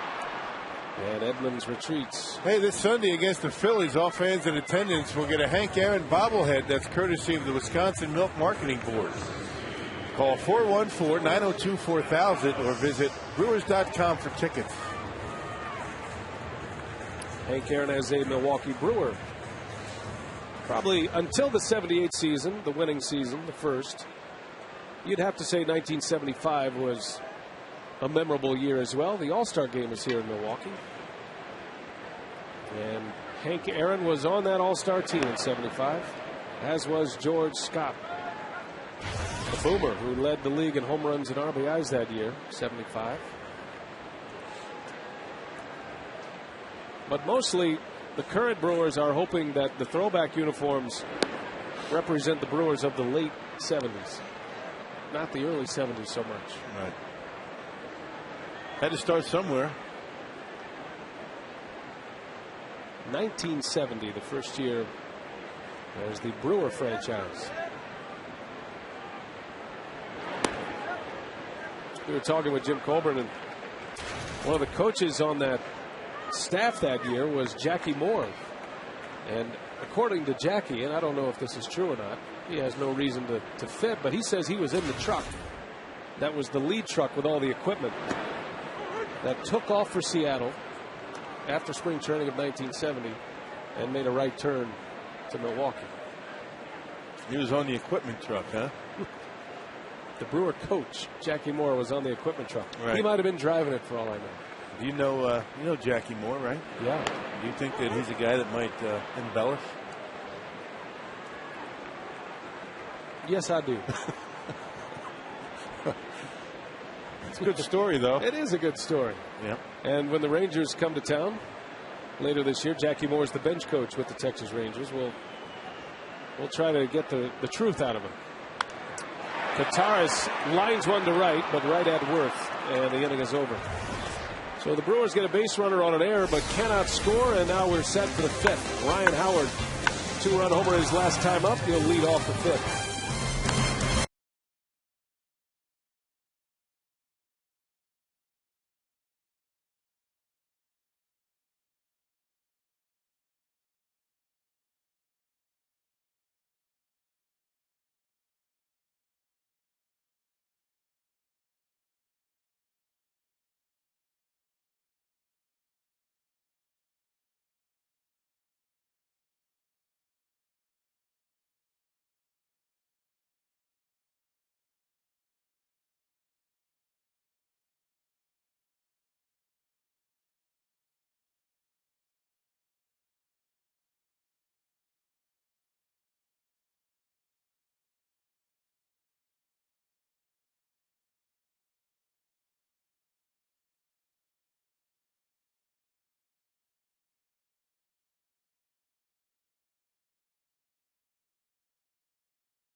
Both Howard and Fielder have homered in this game. It is 6-3 Philadelphia under the lights at Miller Park and under an open roof as we're back in the 70s tonight. Retro Friday at Miller Park. Randy Wolf is back on the mound and could use a shutdown inning here. 6-3 Philadelphia.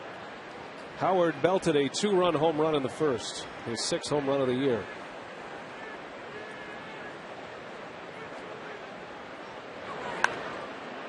Popped him up. The big shift was on. McGee's the only infielder on that side, and he's got it for the out. On away here in the 5th.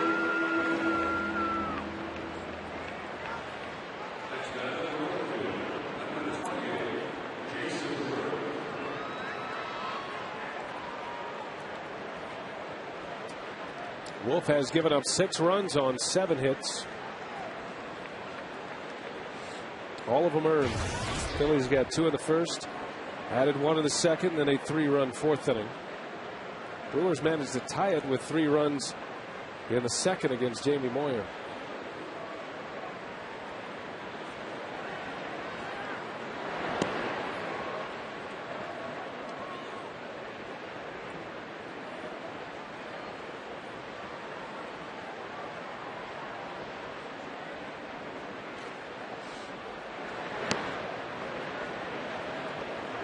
What do you think about some of the free agents that will be up as far as outfielders go? Jason Worth picked the right time to have a breakout season.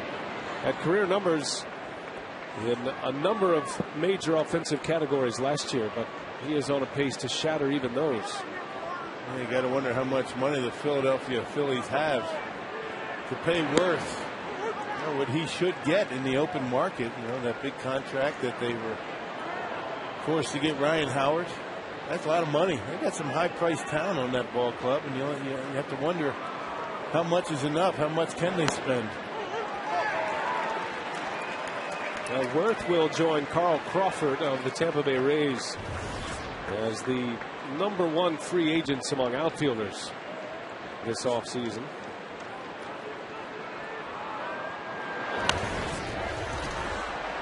Adam Dunn is up for free agency. He plays first base, but you could lump him into that group as well. And Jose Guillen will be a free agent as well in Kansas City. But between Worth and Crawford, they're at a level way above anybody else at this point. A and A1, everybody else falls beneath that class.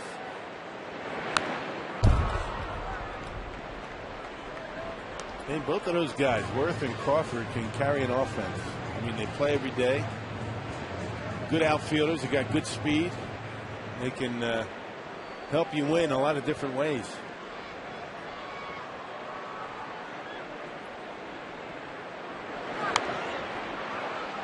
I just have to wonder if, Jason Worth, he could be on another team the guy in the lineup, or is he a very good complement player with a bunch of other very good hitters in the lineup? That question remains to be answered. Out in front of one, a pop up in the infield. 2 outs for Randy Wolf. So 2 gone, and Raul Ibanez will bat. Last time up, Ibanez launched one way out of here. Ibanez with his 3rd home run of the season. It was a solo shot to start the 4th. Has a double and a run scored and a home run tonight. 3 homers, 18 RBIs for Ibanez.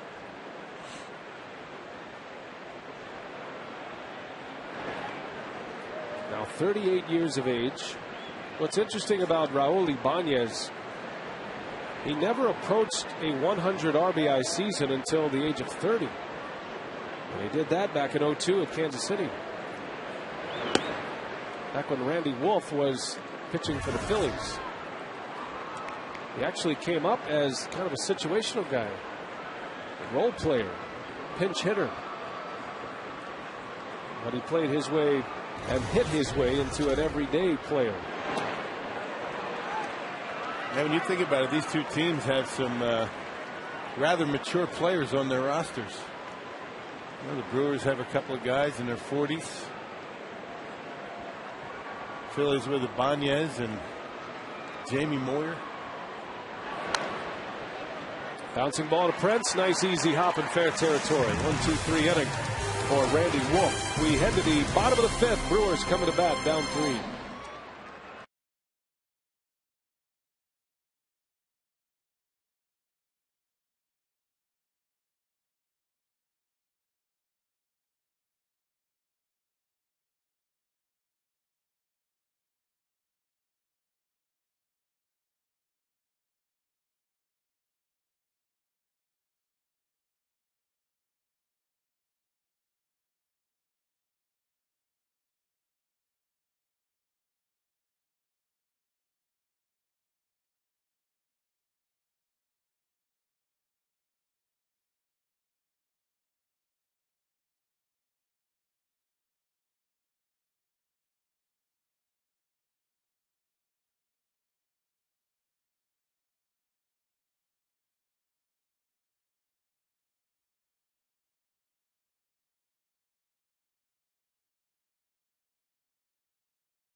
Is presented by the Wisconsin Lottery and its family of instant scratch games. Odds are you'll like them. By Airtran. Go. There's nothing stopping you. And by GMC. We are professional grade. Crystal clear night here in Milwaukee. 6-3 Phillies as we head to the bottom of the 5th. Jamie Moyer back on the mound, and it's Adam Stern pinch hitting for Randy Wolf. Stern in his Brewers debut, his first career National League at bat. Stern was promoted from AAA Nashville earlier this week when Carlos Gomez was placed on the disabled list. Had a great spring training. I mean, he was one of the final cuts. Stern hit .349 down in Nashville, 12 games. Stern actually made it all the way to Milwaukee for those exhibition games.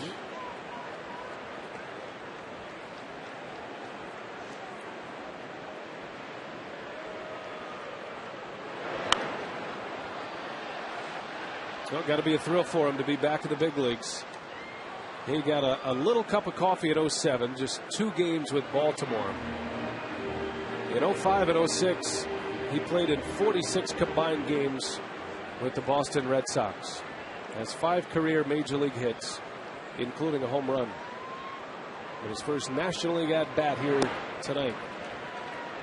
Speaking of Nashville, how about the Chris Capuano story developing? Great, isn't it? 8 innings of shutout baseball last night. Trying to come back from a second Tommy John surgery. Had less than 90 pitches, if I remember correctly.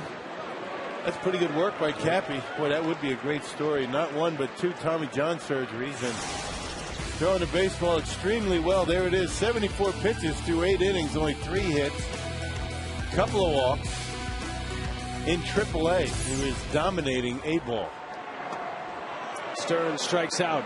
Jamie Moyer picks up his 3rd strikeout and 1 away in the 5th. And that brings us to tonight's Tyrant of the Game winner. It's the bucket in Kewanee. You know who's from Kewanee? Jerry Augustine's from Kewanee. Nice. Our own Jerry Augustine. If the Tyrant calls the Brewers in the next 24 hours, they get 40 Miller Lite beer pen tickets to a Brewers home game this year. This offer courtesy of the Tavern League of Wisconsin and Miller Lite. The Jerry Augustine's hometown. Way to bring that full circle, Rock. Good job. Those folks in the beer pen appreciate it. Top of the order, Ricky Weeks with 1 away. What are you cooking up with Jerry tonight for the instructional? Anything you'd like to indulge? You know, I don't know what we're doing, but I know we have a couple of guests. Is that right? Gorman and Jim Colburn are going to join us on the instructional. No kidding. Yeah. Right. You could go a lot of different angles with that. Right, yeah. Both on and off the field. I think we're going to have Gorman run the bases a little bit. We'll have him, we'll do rundowns, and we'll have Gorman in a pickle. He's still spry.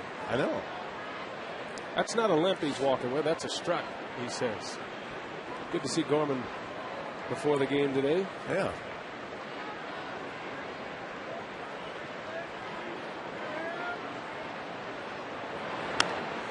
Ricky Weeks gets jammed a little bit.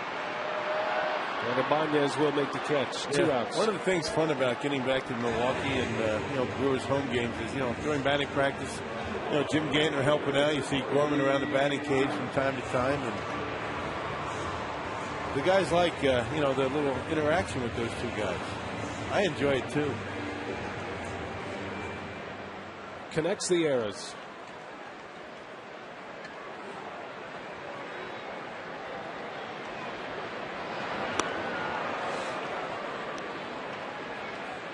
Dave Memorial getting dialed in now, isn't he? I mean, he's got a good changeup working. That pitch had Corey way out in front, locating his fastball much better. Out in front again, Corey Hart.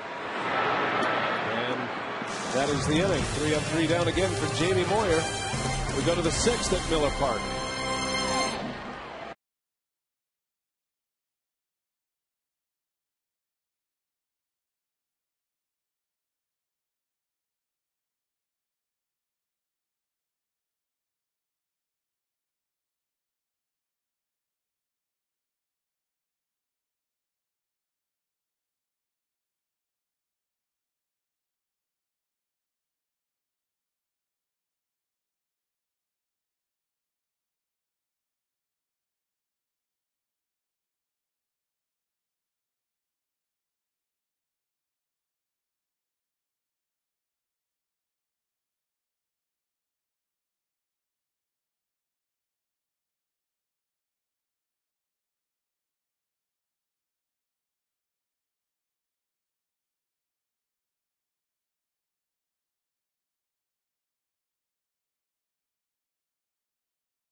The Sluggers have put on a show here at Miller Park. The Phillies lead the Brewers 6-3 heading into the 6th inning. Drew Wolfson reporting from the sideline. Let's get caught up with some news and notes from around baseball. You don't have to tell the Brewers that the Padres have good pitchers. They got another beauty last night. The real news, though, is in Missouri, where Mark McGwire lost his highway. They're going to name it in honor of Mark Twain.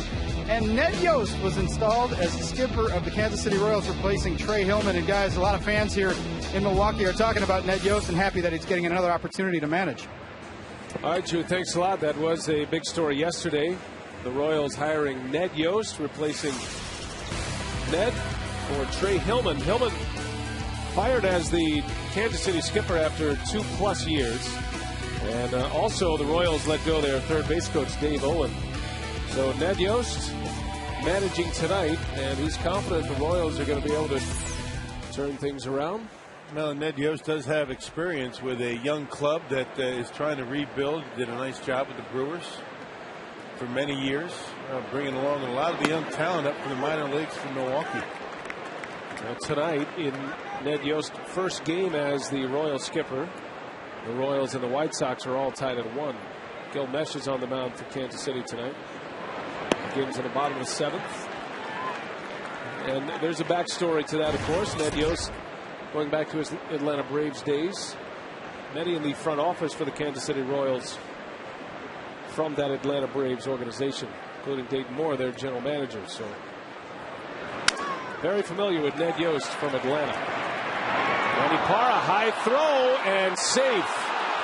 Man, Valdez is safe as Parra had as routine of an out in front of him as possible. Well, you know, flat-footed, you just lob it over to first base, and there's no excuse for that. Take a crow hop and put something on it. Well, those things do not look very good when things aren't going well. And Ken Moffitt pacing around that dugout. Nice job by Manny to get there. He just misfired on it. You know, Prince not able to hold the bag, and that'll be an E1. Here's Paul Hoover now. Well, he got it. It did look like he crow hopped just a little bit, but he was still on his back foot a bit. But just a bad play to start this inning. 6-3 Philadelphia. You got to credit Valdez for hustling down that line. Not many guys are going to run that hard on a comebacker. And because he was running hard, he's able to get to first.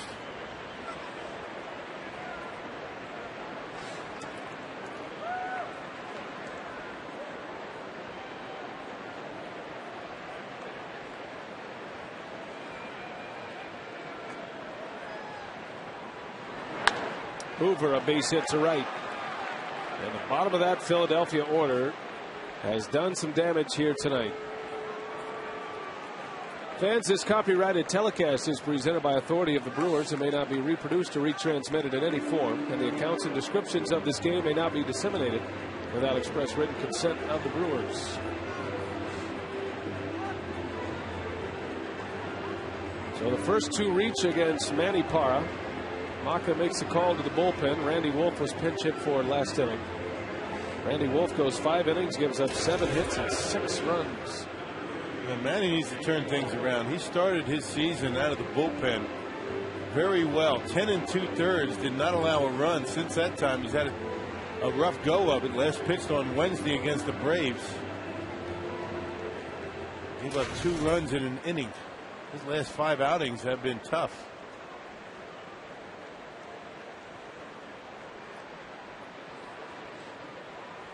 Here's Jamie Moyer up there to bunt the runners over. And he takes a strike.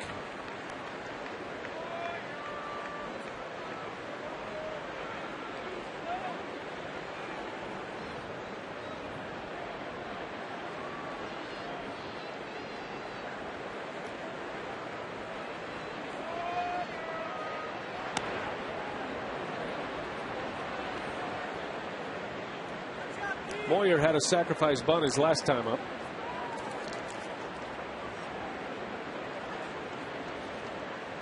Part of that 3-run 4th inning for Philadelphia.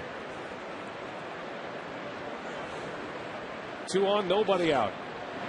And Moyer takes a ball. 2-1.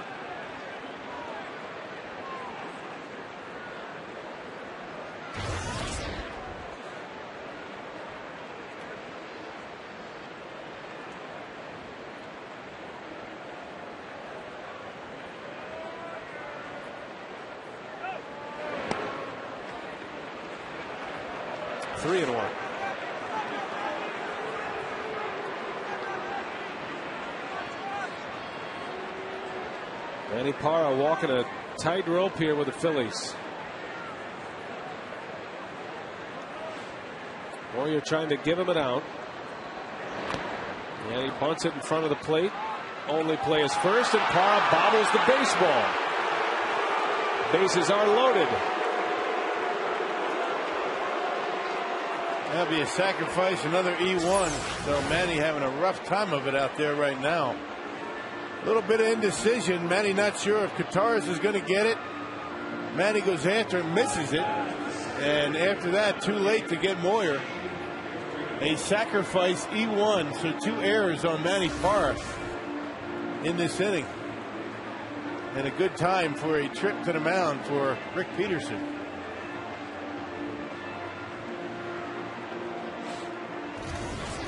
Hey fans, voting is now open for the 2010 All-Star Game in Anaheim. Help send your favorite Brewers to this year's game by voting up to 25 times at Brewers.com. Vote early, vote often, vote Brewers. Vote today at Brewers.com.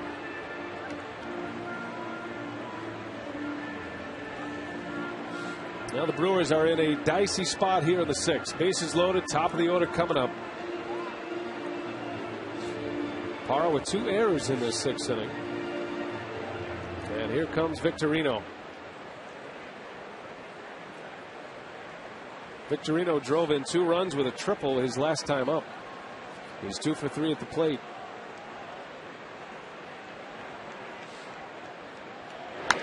And a shot, a base hit. Valdez will score. Here comes Hoover. He'll stop. It's an RBI single for Shane Victorino. He's driven in 3, and it's 7-3 Philadelphia.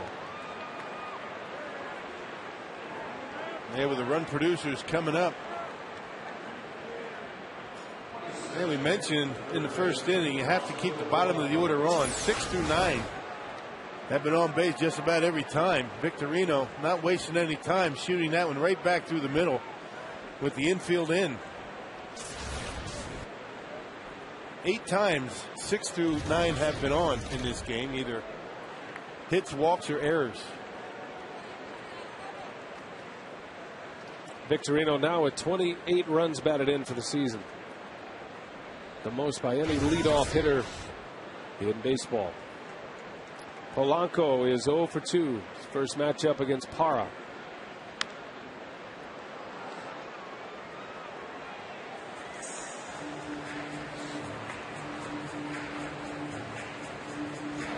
Philadelphia had 20 wins this year. They've won 8 out of 11 in the month of May. They've been hot.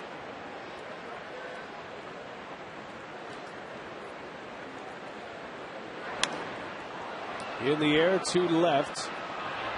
Edmonds and Braun converge. It's Edmonds to make the catch. And scoring easily is Hoover. And it's 8-3 Philadelphia. Sacrifice fly by Placido Polanco. His 19th RBI of the season.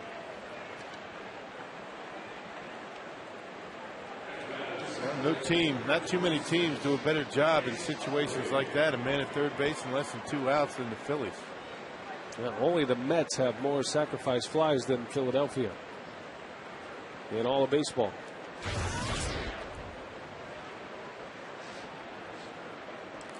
Here's Utley. 2 on, 1 out. Inning started with an error. One of 2 errors by the pitcher in this inning.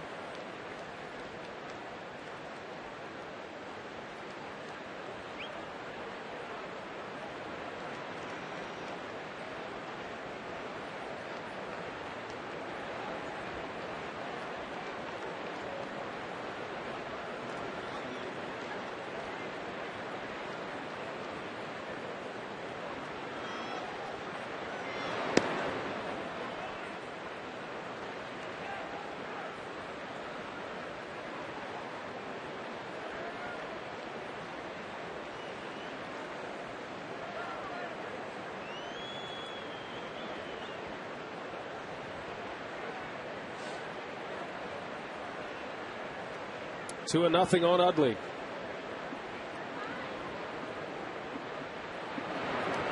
And that one skips by Kataris. Runners stay put. Remember, that's Jamie Moyer running at second base. Yeah, and goes to 3-0. Yeah, look at a breaking ball and a 2-0 count with runners at first and second for Manny Parra. So not trusting his fastball too much. With Utley up there at the plate.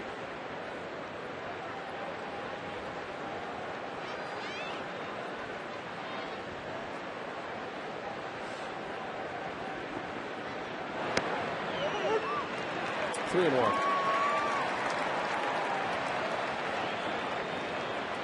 Parra trying to stop the bleeding here in the 6th.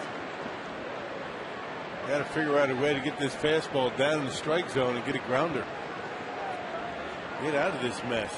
Ryan Braun, Prince Fielder, and Casey McGee due up in the bottom of the 6th.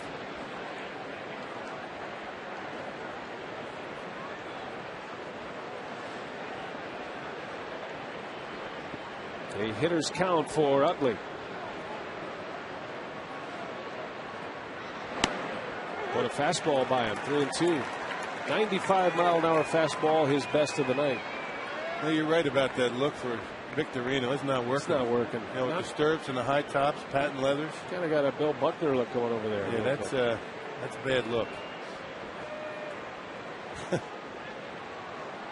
It's different.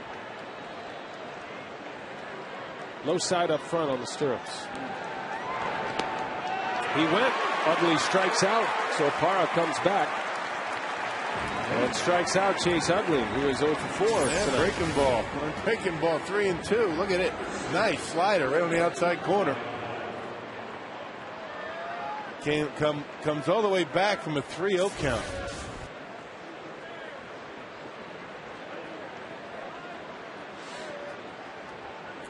Ryan Howard with 2 outs. That's the thing about Manny Parra. An enigma, I guess, is the best way to phrase it. Yeah. He can make Chase Utley look like that, but yet he has his struggles at times as well. Right. With his command. No question about his stuff.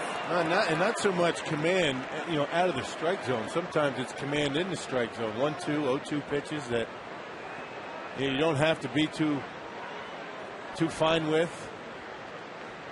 You know, miss off the plate. Sometimes they end up right down the middle, and he ends up giving up base hits.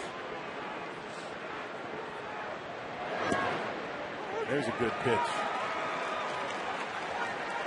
Fastball on the outside corner, and it's 0-2 on Howard, who homered in the first, but the Phillies on the board with a 2-run shot. Number 6 of the year for Howard. 2 on, 2 out.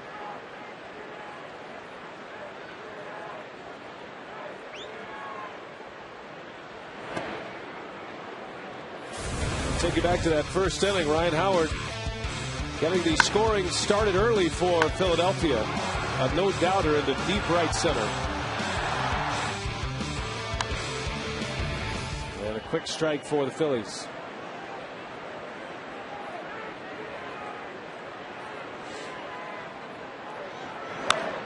To the opposite field. That is slicing. That is a foul ball.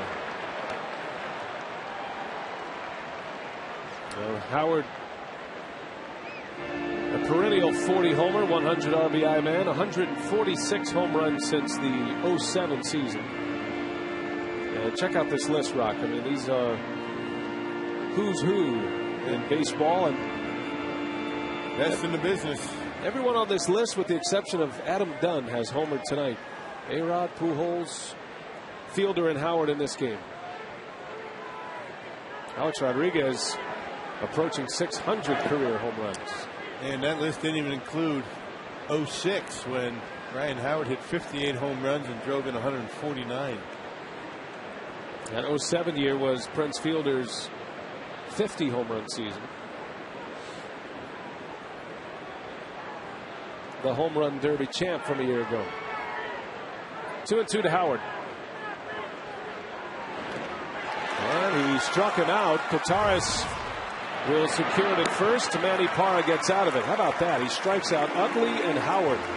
But 2 errors lead to 2 runs, and now the Brewers are down 5. But the big boys are coming up. See if they can do some damage as we go to the 6th.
first. Fielder answered.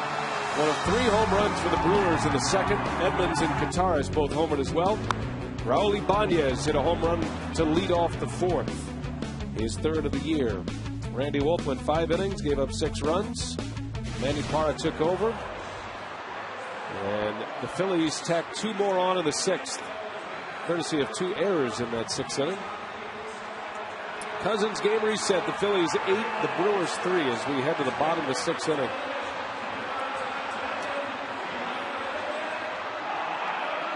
Exciting race in front of a sellout crowd tonight. Clements Racing Sausages won by the Polish. Meanwhile, Jamie Moyer still on the mound as he begins his 6th inning, and Rock outside the second when the Brewers hit 3 home runs. He has been very good. Has not given up a base hit since the Kataris home run in the 2nd inning, so he's done a pretty good job. A walk and an error, that's been it for the Brewers since that 2nd inning. It's usually the way it goes with a guy that relies on command, keeping the baseball down and on the corners. Get him early, you might not get him at all. He's had pretty good success here at Miller Park throughout his career. And not just 47 years of age, but 47 coming back from surgery, major surgery in his abdominals and a hernia that actually had to deal with an infection afterwards as well. He has come back strong this year. His last start was a complete game shutout against the Braves.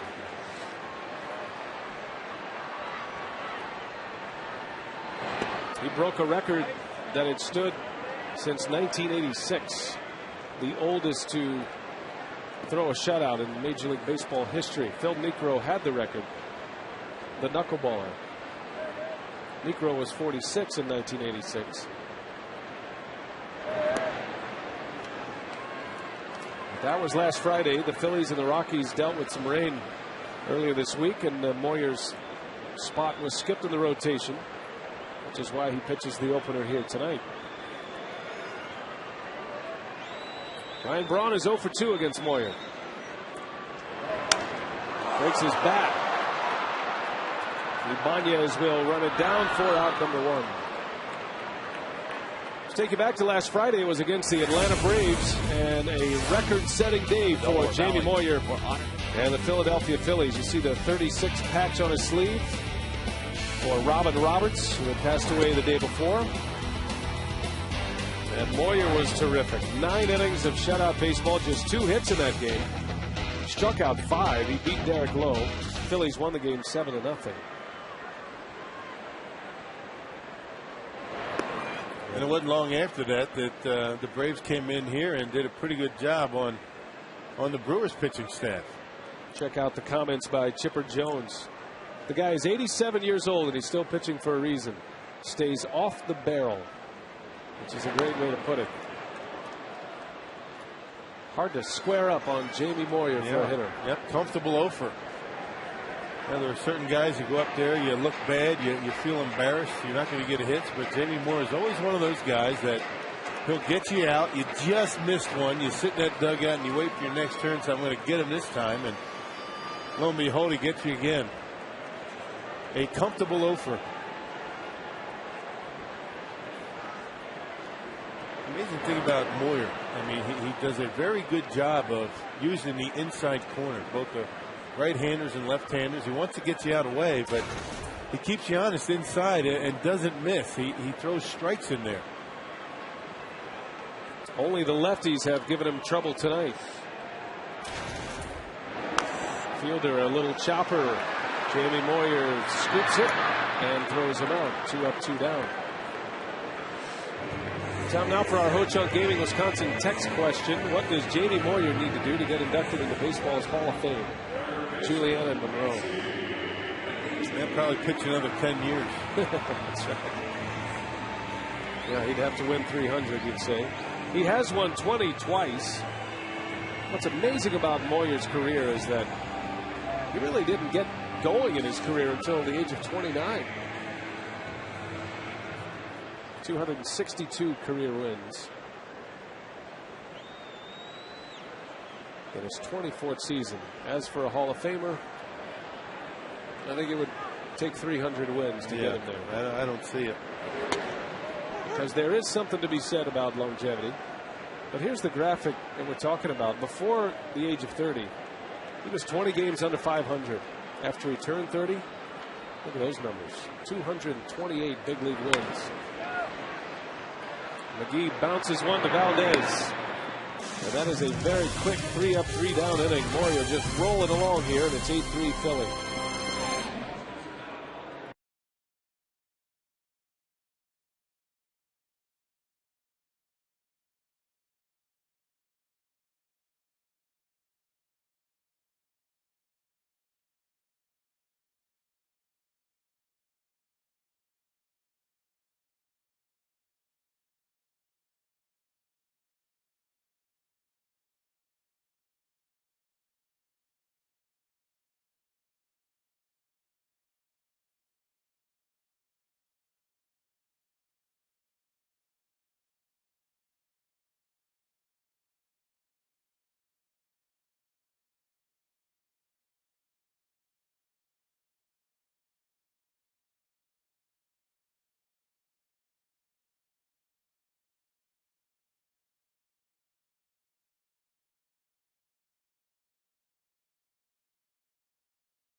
Light Vortex bottle. Taste greatness. And by Toyota. Thank you for standing by us. For more information, visit buyatoyota.com.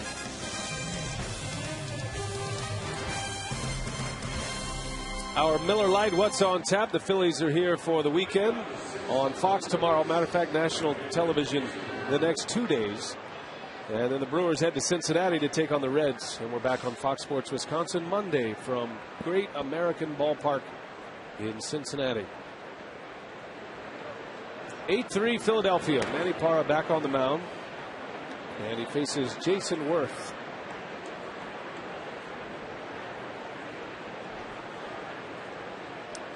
Worth will be 31 years old next week. Sends one to shallow center. Edmonds cannot get there. Base hit. Not much going right for the Brew Crew here tonight.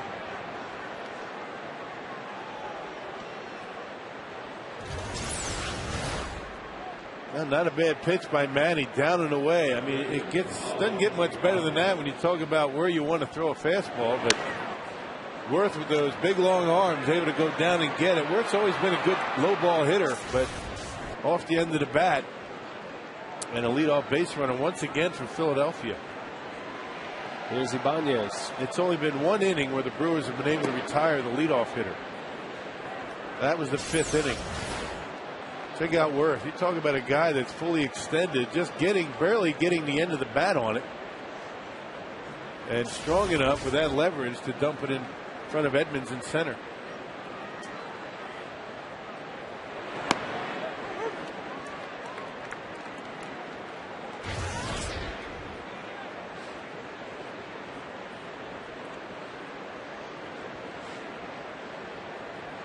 Ibanez has doubled and homered tonight. Scored twice.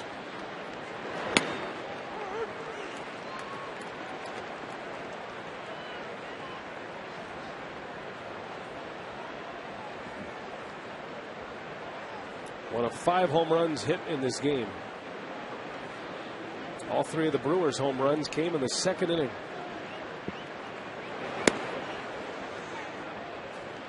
This is about the spot in the lineup where all the damage has been created.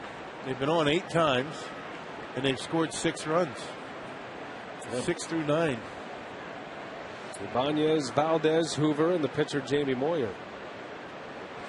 2 errors in that mix as well.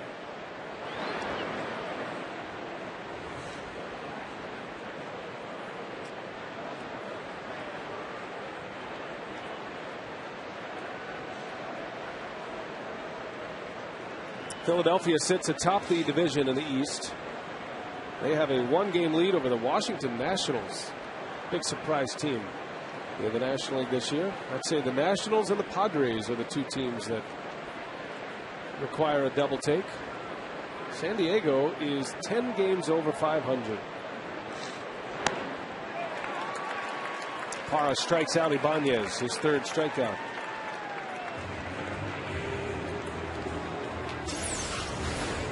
Manny Parra is starting to get his pitches where he wants to, and even when he makes a mistake, that pitch catching most of the plate, Ibanez swings right through it.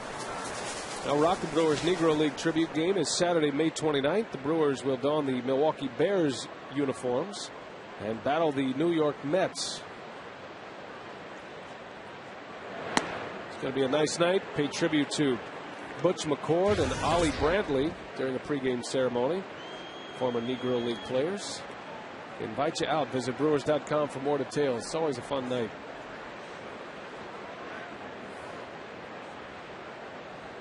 Wilson Valdez at the plate with 1 away.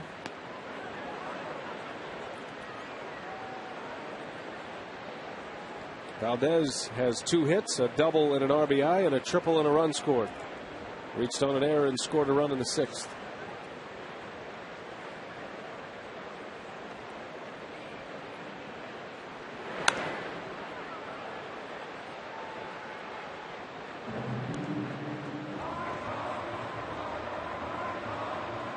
Phillies have a 1-game lead over the Nationals, and then the Mets are a 3-back.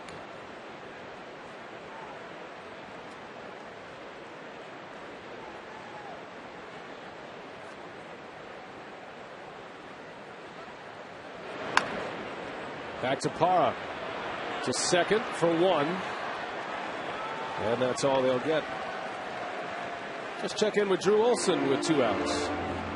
Well, guys, Paul Hoover's having himself a pretty good night. He's got a walk, a base hit, he scored 2 runs. The reason he's playing is because Carlos Ruiz tweaked his left knee Wednesday in Colorado, and he's still feeling a little bit of soreness. Now, Ruiz said he felt a lot better after the day off, and he was available tonight in an emergency, and he's going to test it again tomorrow, and there's a chance he'll be in the lineup tomorrow. Ruiz has been an on-base machine. The guy has reached in 24 of 26 games this year, and his on-base percentage is .472, the highest in the league. And such a valuable piece to this Philadelphia puzzle. As Hoover pops one up, Ricky Weeks will make the call and the catch. The inning is over. A scoreless frame for Parra. Stretch time in Milwaukee. We head to the bottom of the 7th.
Jerry gave up 3 solo home runs to the Brewers tonight. Looked like the Brewers might be able to tag him. What did he do after that? Well, you know, we talked earlier how he has got to keep the ball down, move the ball, make it. But tonight, what he did after he gave up the 3 runs, he's made some great adjustments. He started pitching in off the plate rather than trying to throw strikes in on the plate. That's where he got hit. They hit the home runs. So he now is trying to throw the ball in off the plate and getting people out of the way, and he's being very successful. All right, he's going to face Jim Edmonds here to lead off the bottom of the 7th inning. We're getting ready for the postgame show coming up. And, of course, our special on-field instructional, Jim Colburn, Gorman Thomas, Jerry Augustine, Bill Schroeder. Anybody else sign up? They can come on aboard, guys. Take a number, right?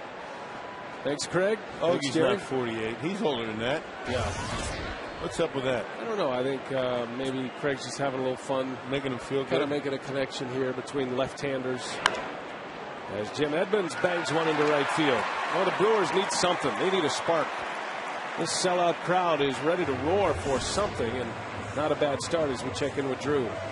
BA, I started looking forward to this matchup as soon as I heard that the Rockies got rained out and Jamie Moyer was going to pitch this game, because Jamie Moyer made his big league debut July 16th, 1986, 5 months to the day before Alcides Escobar was born in Venezuela. Now, the only person I know who will know when the last time this happened is Jason Stark, my friend from ESPN.com. He might be watching us in Philadelphia. I'm calling him tomorrow, and I'll find out when the last time this happened. Well, Carlos Gomez could be on that list as well. He's on the disabled list. And correct me if I'm wrong, Drew, but watching Jamie Moyer tonight and looking at his uniform, his attire, I think he's kind of buying into the old man thing. He's got the gray beard going. He's a little disheveled. I think he's using it to his advantage. It looks like something straight out of the classic sports channel, doesn't it? He gets the ball quickly. He doesn't mess around. He's old school. Well, he's pitching well as Escobar sends one to center field. Victorino turns and runs right to the spot and makes the catch for the out.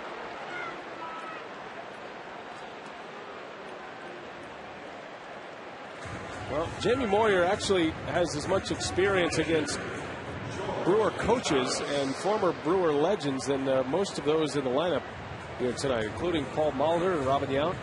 Had pretty good numbers against Jamie. Dale Swain struck out against Jamie Moyer back in the day. And 1 hit for Willie Randolph.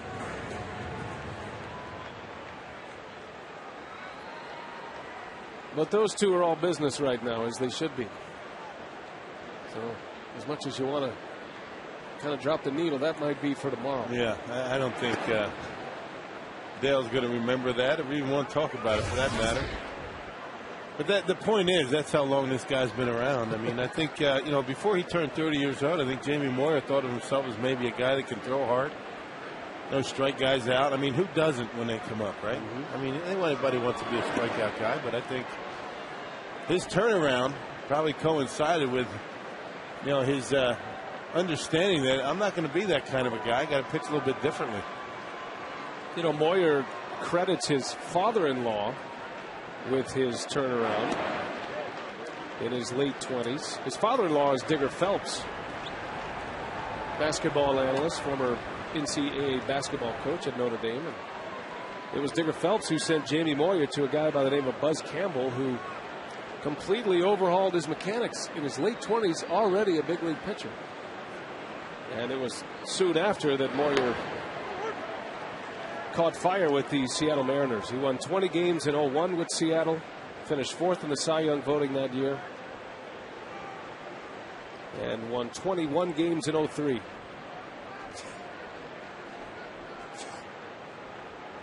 Where's Buzz now?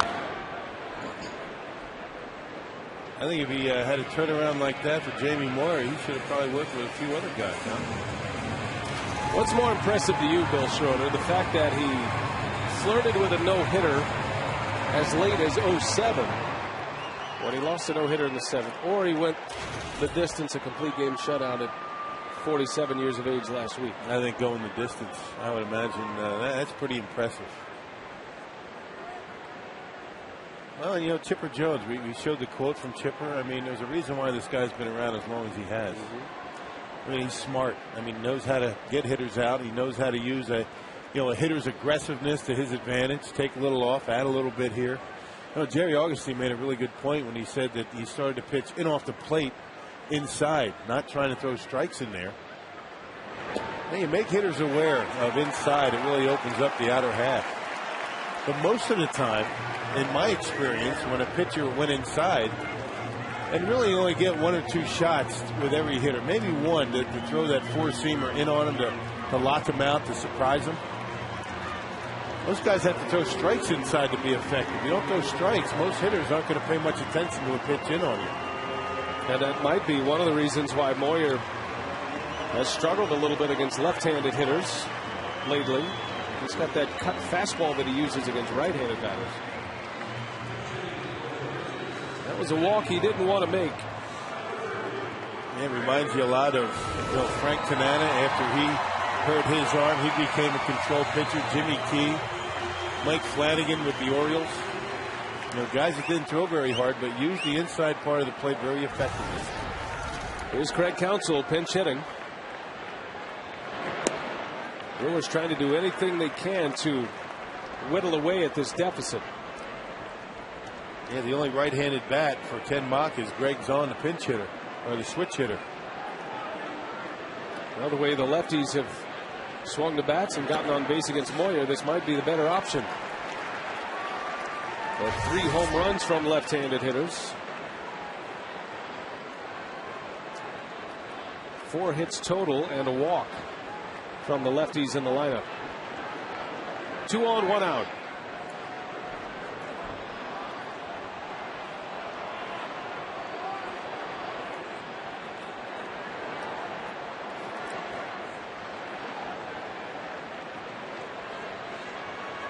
Only 2 at-bats for Craig Counsell against Jamie Moyer.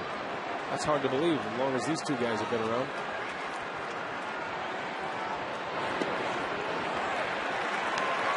Three and 0. Yeah, pitch count at 109 right now for Jamie Moyer. This may very well be his last hitter. Well, the base runner will load him up. For the top of the order, Ricky Weeks is waiting on deck.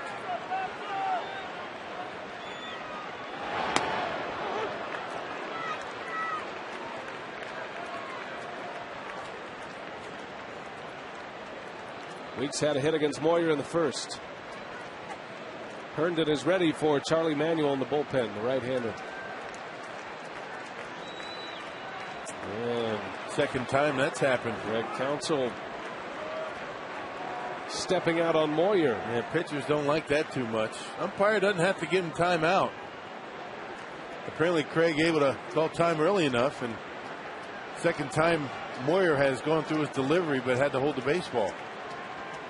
3 and 1 with 2 aboard. Lost him. Counsell draws the walk. And game on for the Brewers here. Bases loaded. Here comes Charlie Manuel. And the night is over for Jamie Moyer. So Moyer goes 6 1/3 tonight against the Brewers. At this point has allowed 3 earned runs. Big opportunity for Milwaukee. David Herndon will come in. Base is full. Stay with us.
from not only here, not only our area, but all around the country.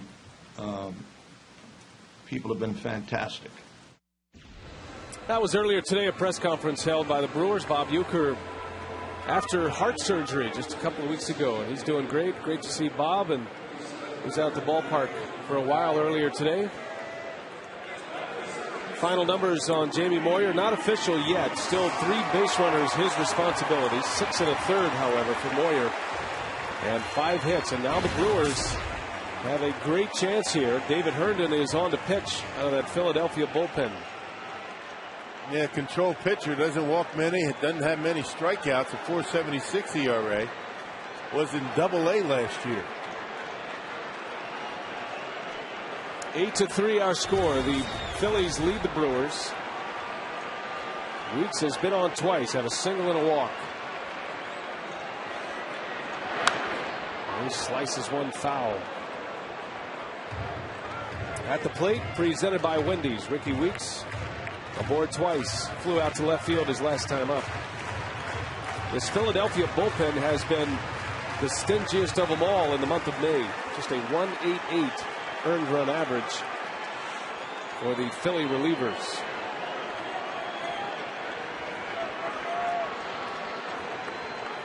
A long ball here changes everything. It would bring the Brewers to within a run. And Weeks breaks his back. Got to hurry now. Valdez to second for one. The turn. And it's thrown away into the dugout. A run will score. So 2 runs in for Milwaukee. And another error by Chase Utley. Tried to get that ball out of his glove and on its way to Ryan Howard a little bit too quickly and off the mark. Not really a double play ball with Ricky Weeks running down the line. You can see that ball really not that close. Ryan Howard actually gave up on it. I mean, it looked as though Ryan Howard might have been able to get that and save it, but into the camera well, 2 runs in. Credit Ricky Weeks with an RBI.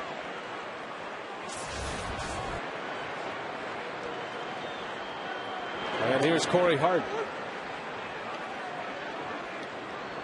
Ricky with his 20th RBI. The other run pinned to Chase Utley, his second error of the night.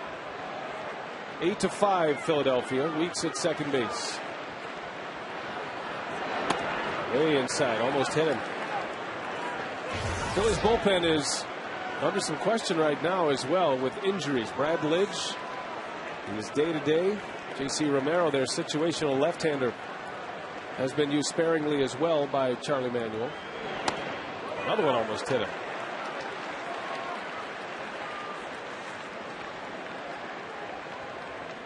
The Phillies sent Brad Lidge back to Philadelphia a couple of days ago to check his elbow. And an MRI showed no structural damage, although he's still having some pain. Bouncer to third. That is a foul ball. Foul ball for Corey Hart. That's a heck of a play by Polanco, huh? Boy, didn't miss by much. That ball right down the line. Question is, does it go over the bag? Hits the line, but according to Jerry Davis, did not go over the base in fair territory. Once it hits fair in front of the bag, boy, that's close. Very close. Jerry Davis calls it foul. Good for the Brewers. It would have been an out. That's the crew chief over there, Jerry Davis, standing right on the line. Hart gets another shot at Herndon. And a breaking ball, and they say he went. So Hart strikes out. Weeks is stranded, but the Brewers get a pair of runs, and they're back within 3. It's 8-5 Philadelphia as Herndon gets out of the inning.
Tomorrow at 3:10 in the afternoon.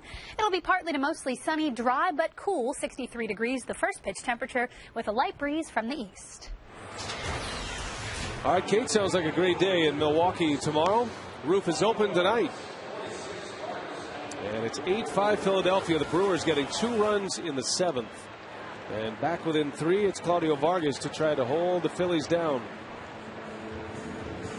Well, last pitched on Monday against the Braves, so Claudio's had a little bit of time off. Threw an inning, gave up a couple of hits and a run. Also walked a batter, a .565 earned run average. Got to put some goose eggs up on the board here. Ross Glode will pinch hit for Philadelphia. And then to the top of the order. It's been the bottom of the order that has done the damage for the Phillies tonight. Speaking of pitching, Cole Hamels on the right, Roy Halladay on the left. Halladay is 6-1 for the Phillies this year and an ERA of 1.59. Line drive to center, right at Jim Edmonds for out number 1. Roy Halladay's birthday today. 8 starts, 6 wins, and a 1.59 earned run average. Would it be safe to say that he's best pitcher in the National League? Well, I think they would give you some argument in Colorado with Ubaldo Jimenez, or maybe in San Francisco with Tim Lincecum, but who wouldn't take Roy Halladay? Over the course of the last number of years, I mean, who's been more consistent than Roy Halladay? He's in a league of his own. He has 3 complete games, by the way, of the 8 he's pitched this year. Now, guys like Lincecum, Roy Halladay, they've done it back-to-back years. I mean, Jimenez is off to a great start, but I don't think that I would put him in the Roy Halladay class yet. I think those are your early candidates for Cy Young.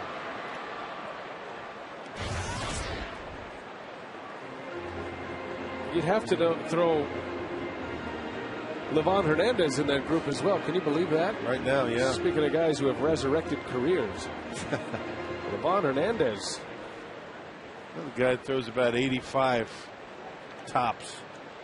You don't have to throw hard to be good in this league. Got to know where it's going. Vargas strikes out Victorino. So 2 outs for Claudio Vargas. Hey, Livan Hernandez with a 1.04 earned run average. Not too bad. That's not even the lowest ERA in the National League. Yep, Ubaldo Jimenez at .93. How about Jaime Garcia, St. Louis? Yeah, rookie. 1.18. That's all the Cardinals need, more pitching.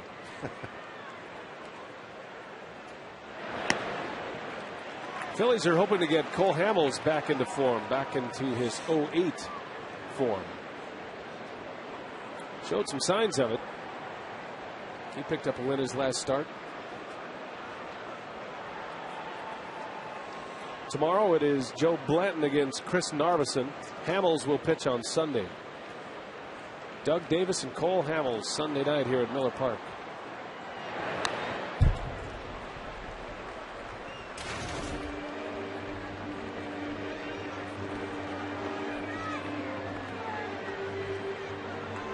Biggest question for the Phillies. Same question you could ask about the New York Yankees. Can they stay healthy? Well, they haven't so far, but they're still playing pretty well. You got 8 guys on the disabled list already. Can they stay healthy or can they get healthy? Casey McGee gobbles it up, and Claudio Vargas with a 3-up, 3-down inning. To the bottom of the 8th we go. Braun, Fielder, and McGee due up.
Phillies. Ryan Howard started the scoring with a 2-run homer in the first.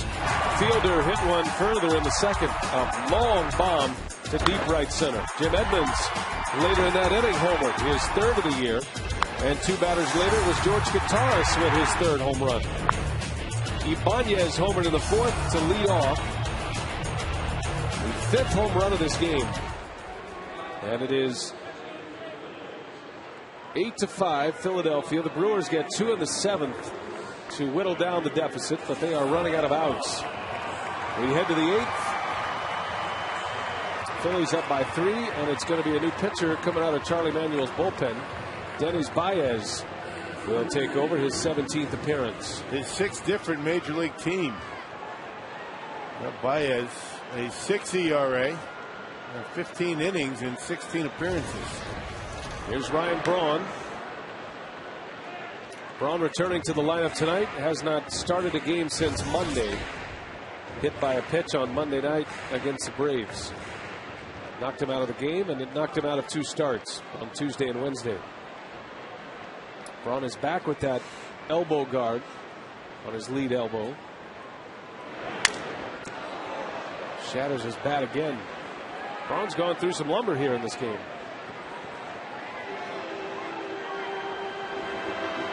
Just a little bit slow through the strike zone. I guess that's something he can expect after missing a couple of days. It's a timing issue.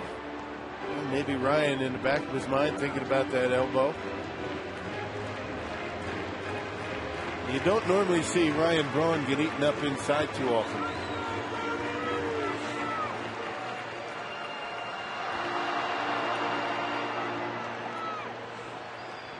Oh, 2 the count on Braun. He is 0 for 3 tonight. First time up, he hit one sharply to third, but it turned into a 5-4-3 double play.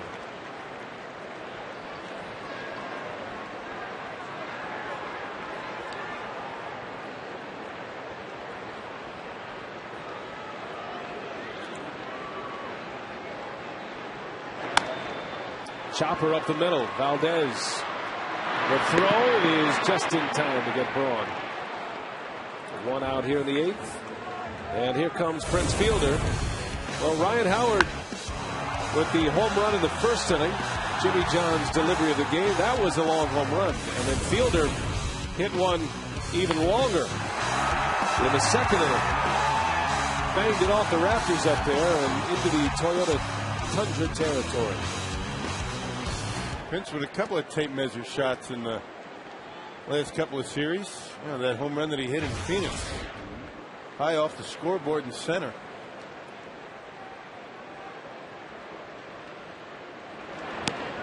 Big cut from Prince. No balls and 2 strikes on Fielder. Baez with a fastball and a split-fingered fastball. He throws it 95 miles an hour. Got a little run to it.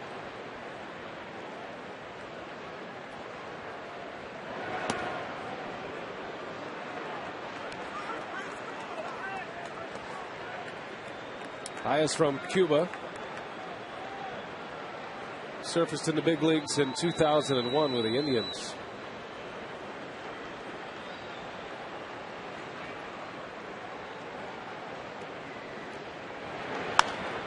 Fielder shoots one through, backhanded by Utley. The throw to first is late, and Prince hustles one out.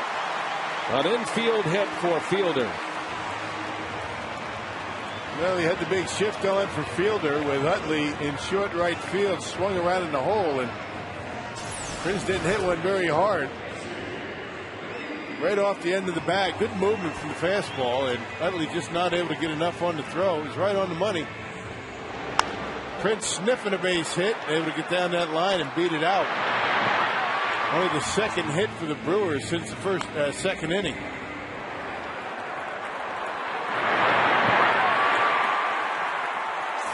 Well, a much-needed base runner for Milwaukee. And now Casey McGee. Crew looking for a quick strike here, as Baez dots the corner with a fastball. Yeah, Casey's been money in these situations. He's come up big throughout the beginning of the season.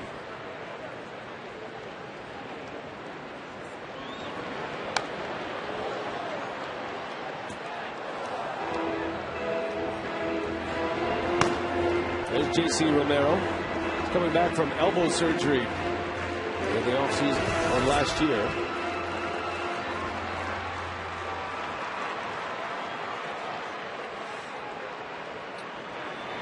High and tight. McGee started the day second in the league in RBIs with 32.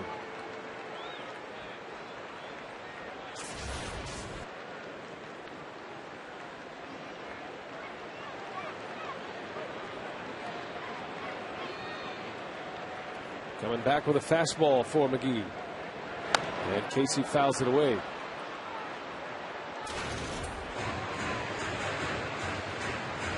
It's been just about all fastballs from Baez so far. Hasn't really shown that splitter. He's a good fastball hitter, particularly up in the strike zone. Right back to it. And McGee hangs tough.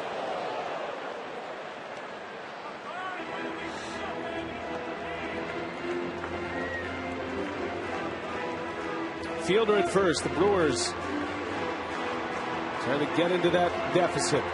Scored 2 runs last inning. Phillies have out hit them 10-6 at this point. And McGee sends one in the air to center. This is playable for Victorino. 2 outs. Yeah, Casey just missed that one down the trademark, and Baez just continued to pump that fastball in there. Not messing around with anything else. Got in on Casey's hands that time. Good pitch. Just about everything away to Casey until that last fastball.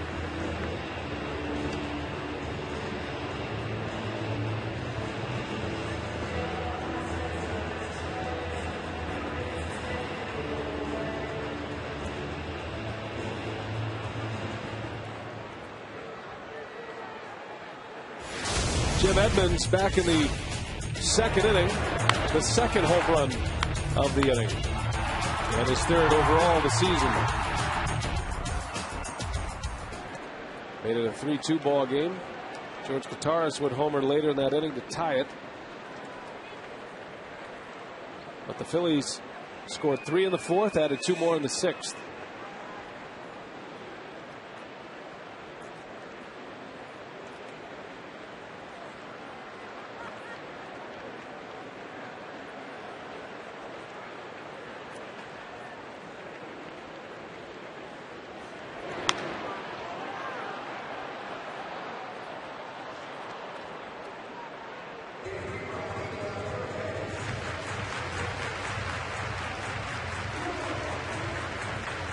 Baez, the third pitcher used by Philadelphia tonight.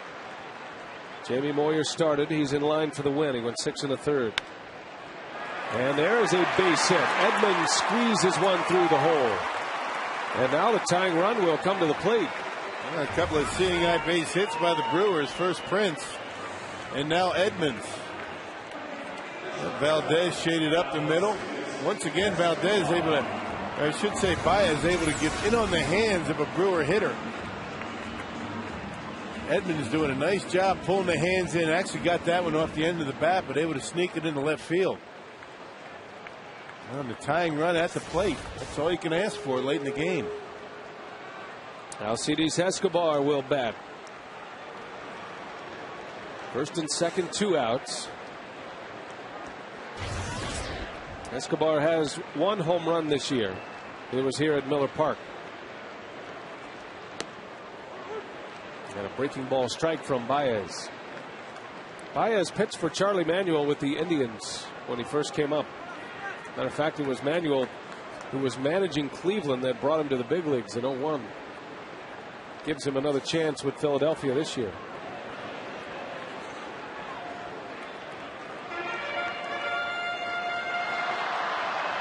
Well, with all the injuries and problems that the bullpen had early on, they continue to throw pretty well. I mean, whoever they seem to call on seems to be able to get the job done. Talked about one of the best bullpens in baseball. They're beat up. 2 balls and a strike on Escobar. Well, Alcides should get a good pitch to hit here. Baez Certainly does not want to bring the go-ahead run to the plate. And you would think Baez, looking at Escobar, not as a threat to hit one out of the ballpark. Yeah, but Escobar has done a nice job lately going to the opposite field.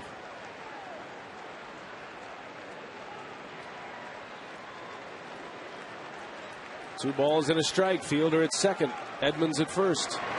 And Escobar, a bouncer to Utley. Side retired. The Brewers strand a pair. We head to the ninth. Philadelphia still leading 8-5.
Win of the year. He also provided our Home Depot doing more on defense on a hot shot from Casey McGee.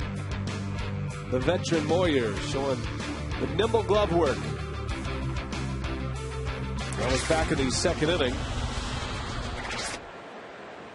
And here we go to the ninth. You see the final numbers on Jamie Moyer. 111 pitches.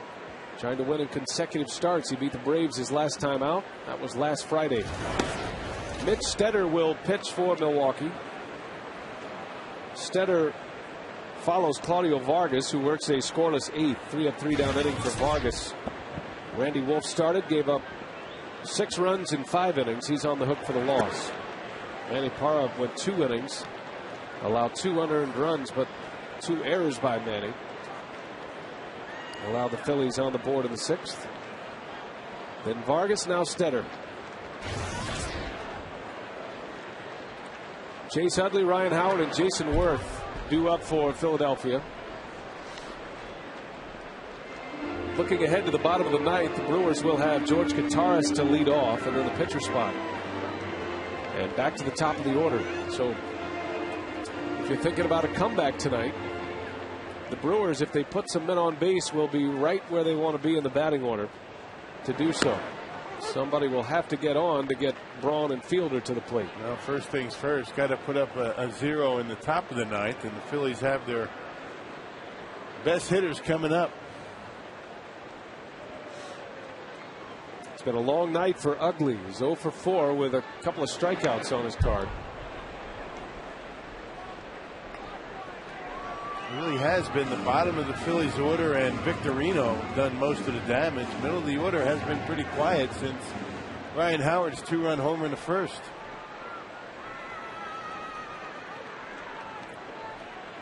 Well, hitters 6 through 9, and even 6 through 8, as Utley sends one deep to right. Corey Hart is back, and it's another home run.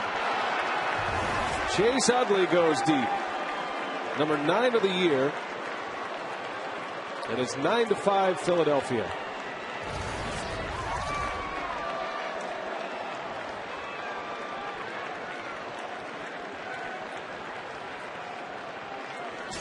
6th home run of the night. Yeah, check out the swing by Chase Utley.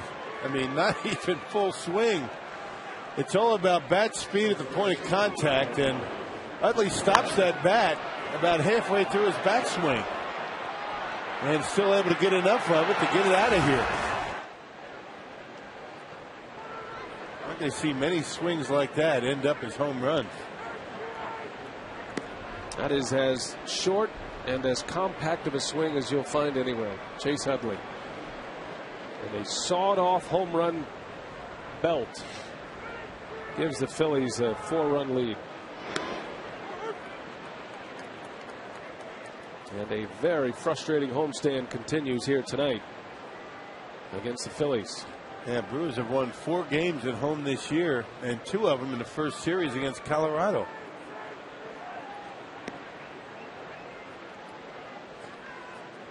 Hard to figure. It really is.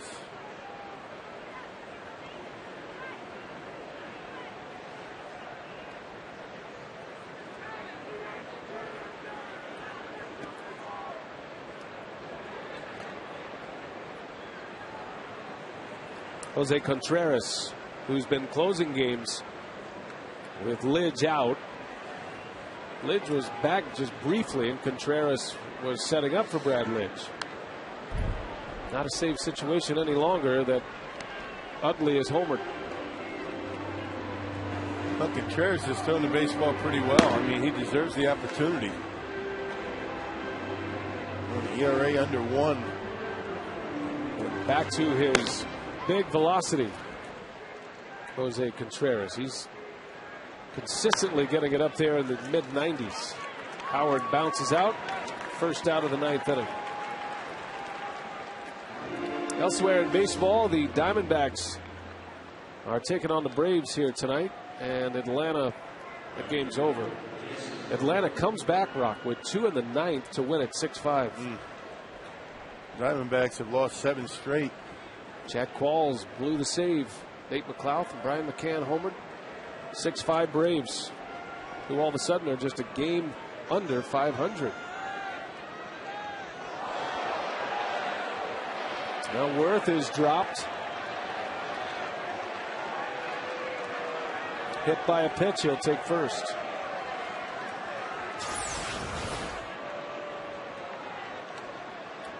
Got him on the back foot. A glancing blow. You're going to get hit, and that's where you get hit. Down around the feet.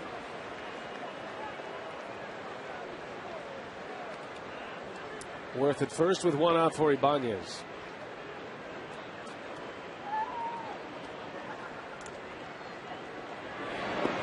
Cardinals beat the Reds 4-3 tonight, despite a late rally by Cincinnati. Jaime Garcia now 4-2 with the victory over Aaron Herrera. Ryan Franklin got the save. Garcia's been quite a story for the St. Louis Cardinals. A 1.42 earned run average for the rookie. Cardinals to 21-15. And they top the Central Division.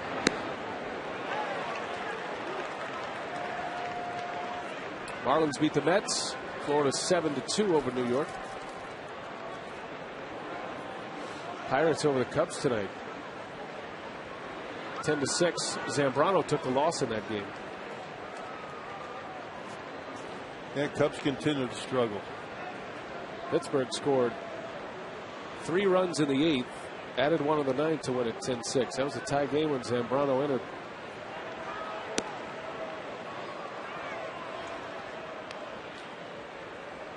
Yeah, with as inconsistent as the Brewers have been so far this year, they're well within striking distance. They really haven't lost too much ground to the Cardinals in this stretch.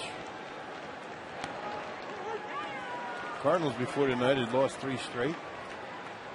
Cardinals have dropped 7 of their last 10 to keep the rest of the division in it this early.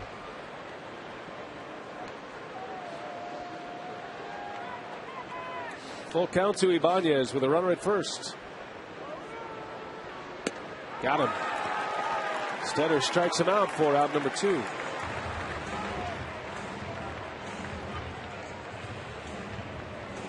Well, Mitch Stetter's about as automatic as any left-hander could be last year. There's a good slider off the outside corner, getting Ibanez. Looked like ball 4, but able to get him. But Utley did get the home run. That was a big home run. Well, a pitching change. Todd Coffey will come on to face Valdez, the right-hander. We'll take a break.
Our Menards players of the game, the 6 individuals who go deep here tonight.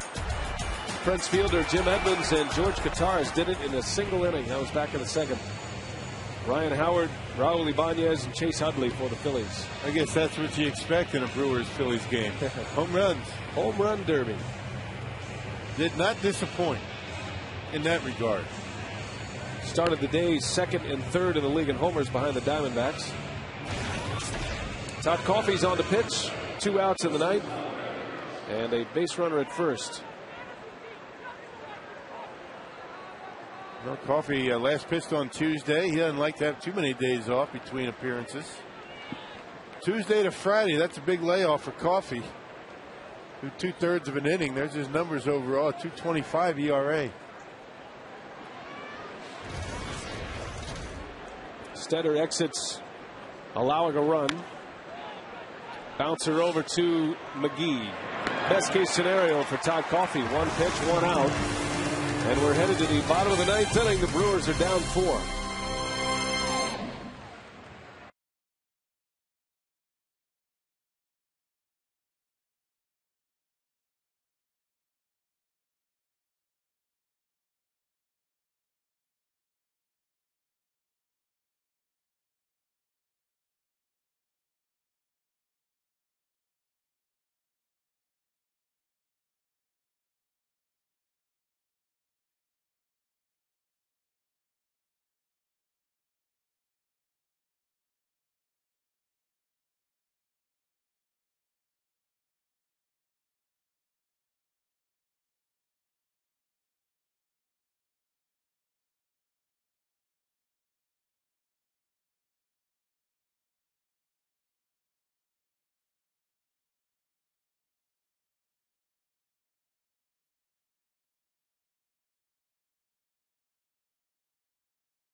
Well, it's been a rough night for the Brew Crew here at Miller Park. The Phillies have come in, first game of the series, and they lead 9-5 as we head to the 9th inning.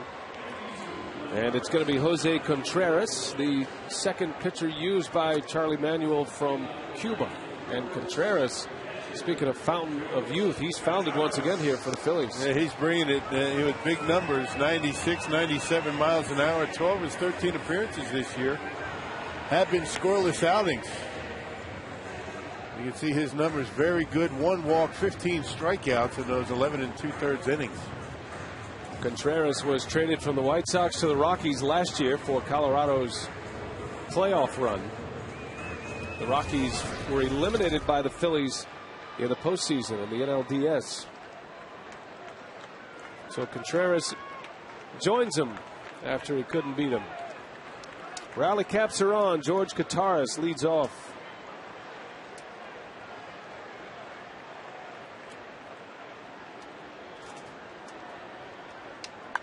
Kataris pops it up. One pitch, and it's going to be 1 out for Contreras. If you're wondering, the largest comeback this year for the Brewers, 3. That was on April 7th against the Rockies. They were trailing 3-0, came back to win 5-4. As Joe England will pinch hit.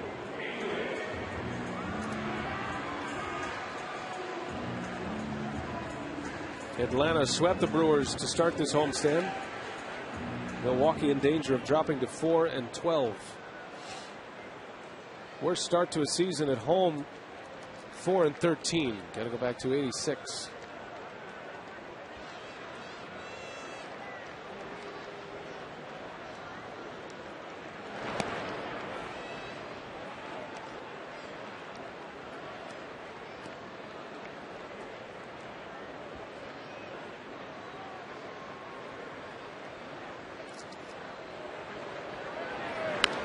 England with a Chase Utley swing and a base hit to center. Well, he's been pretty good coming off the bench. These pinch hitters have been pretty good tonight. 1 for 2 of the walk. And England continues to get his base hits. Nice short stroke. Brewers need base runners. And a cricket swing, didn't it? That's it. A little sawed-off pepper swing. England saw Chase Utley hit 1 out with no follow-through. He says, hey, just make contact. It's all about the sweet spot.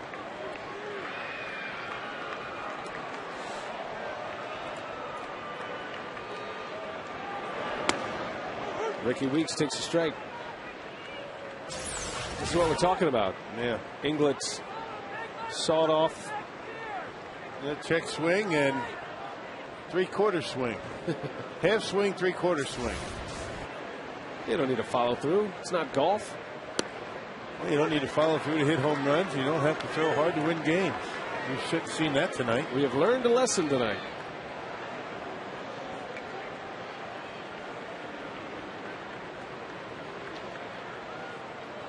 Brewers need base runners.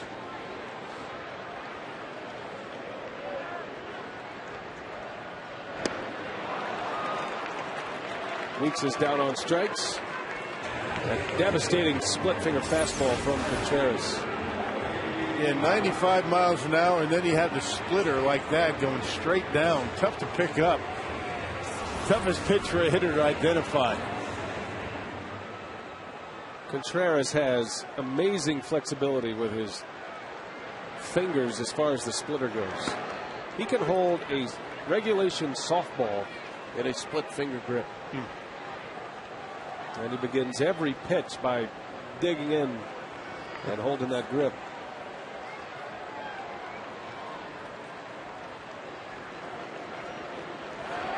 Well, that's what most guys, when they practice, they sit out in the bullpen. I remember guys when I played used to split finger. They'd have a softball in their bag, and that's what they would use to, stretch out those fingers. Can't say that, I knew anybody that could actually hold a softball with their fingers spread on it. A split finger softball. Right.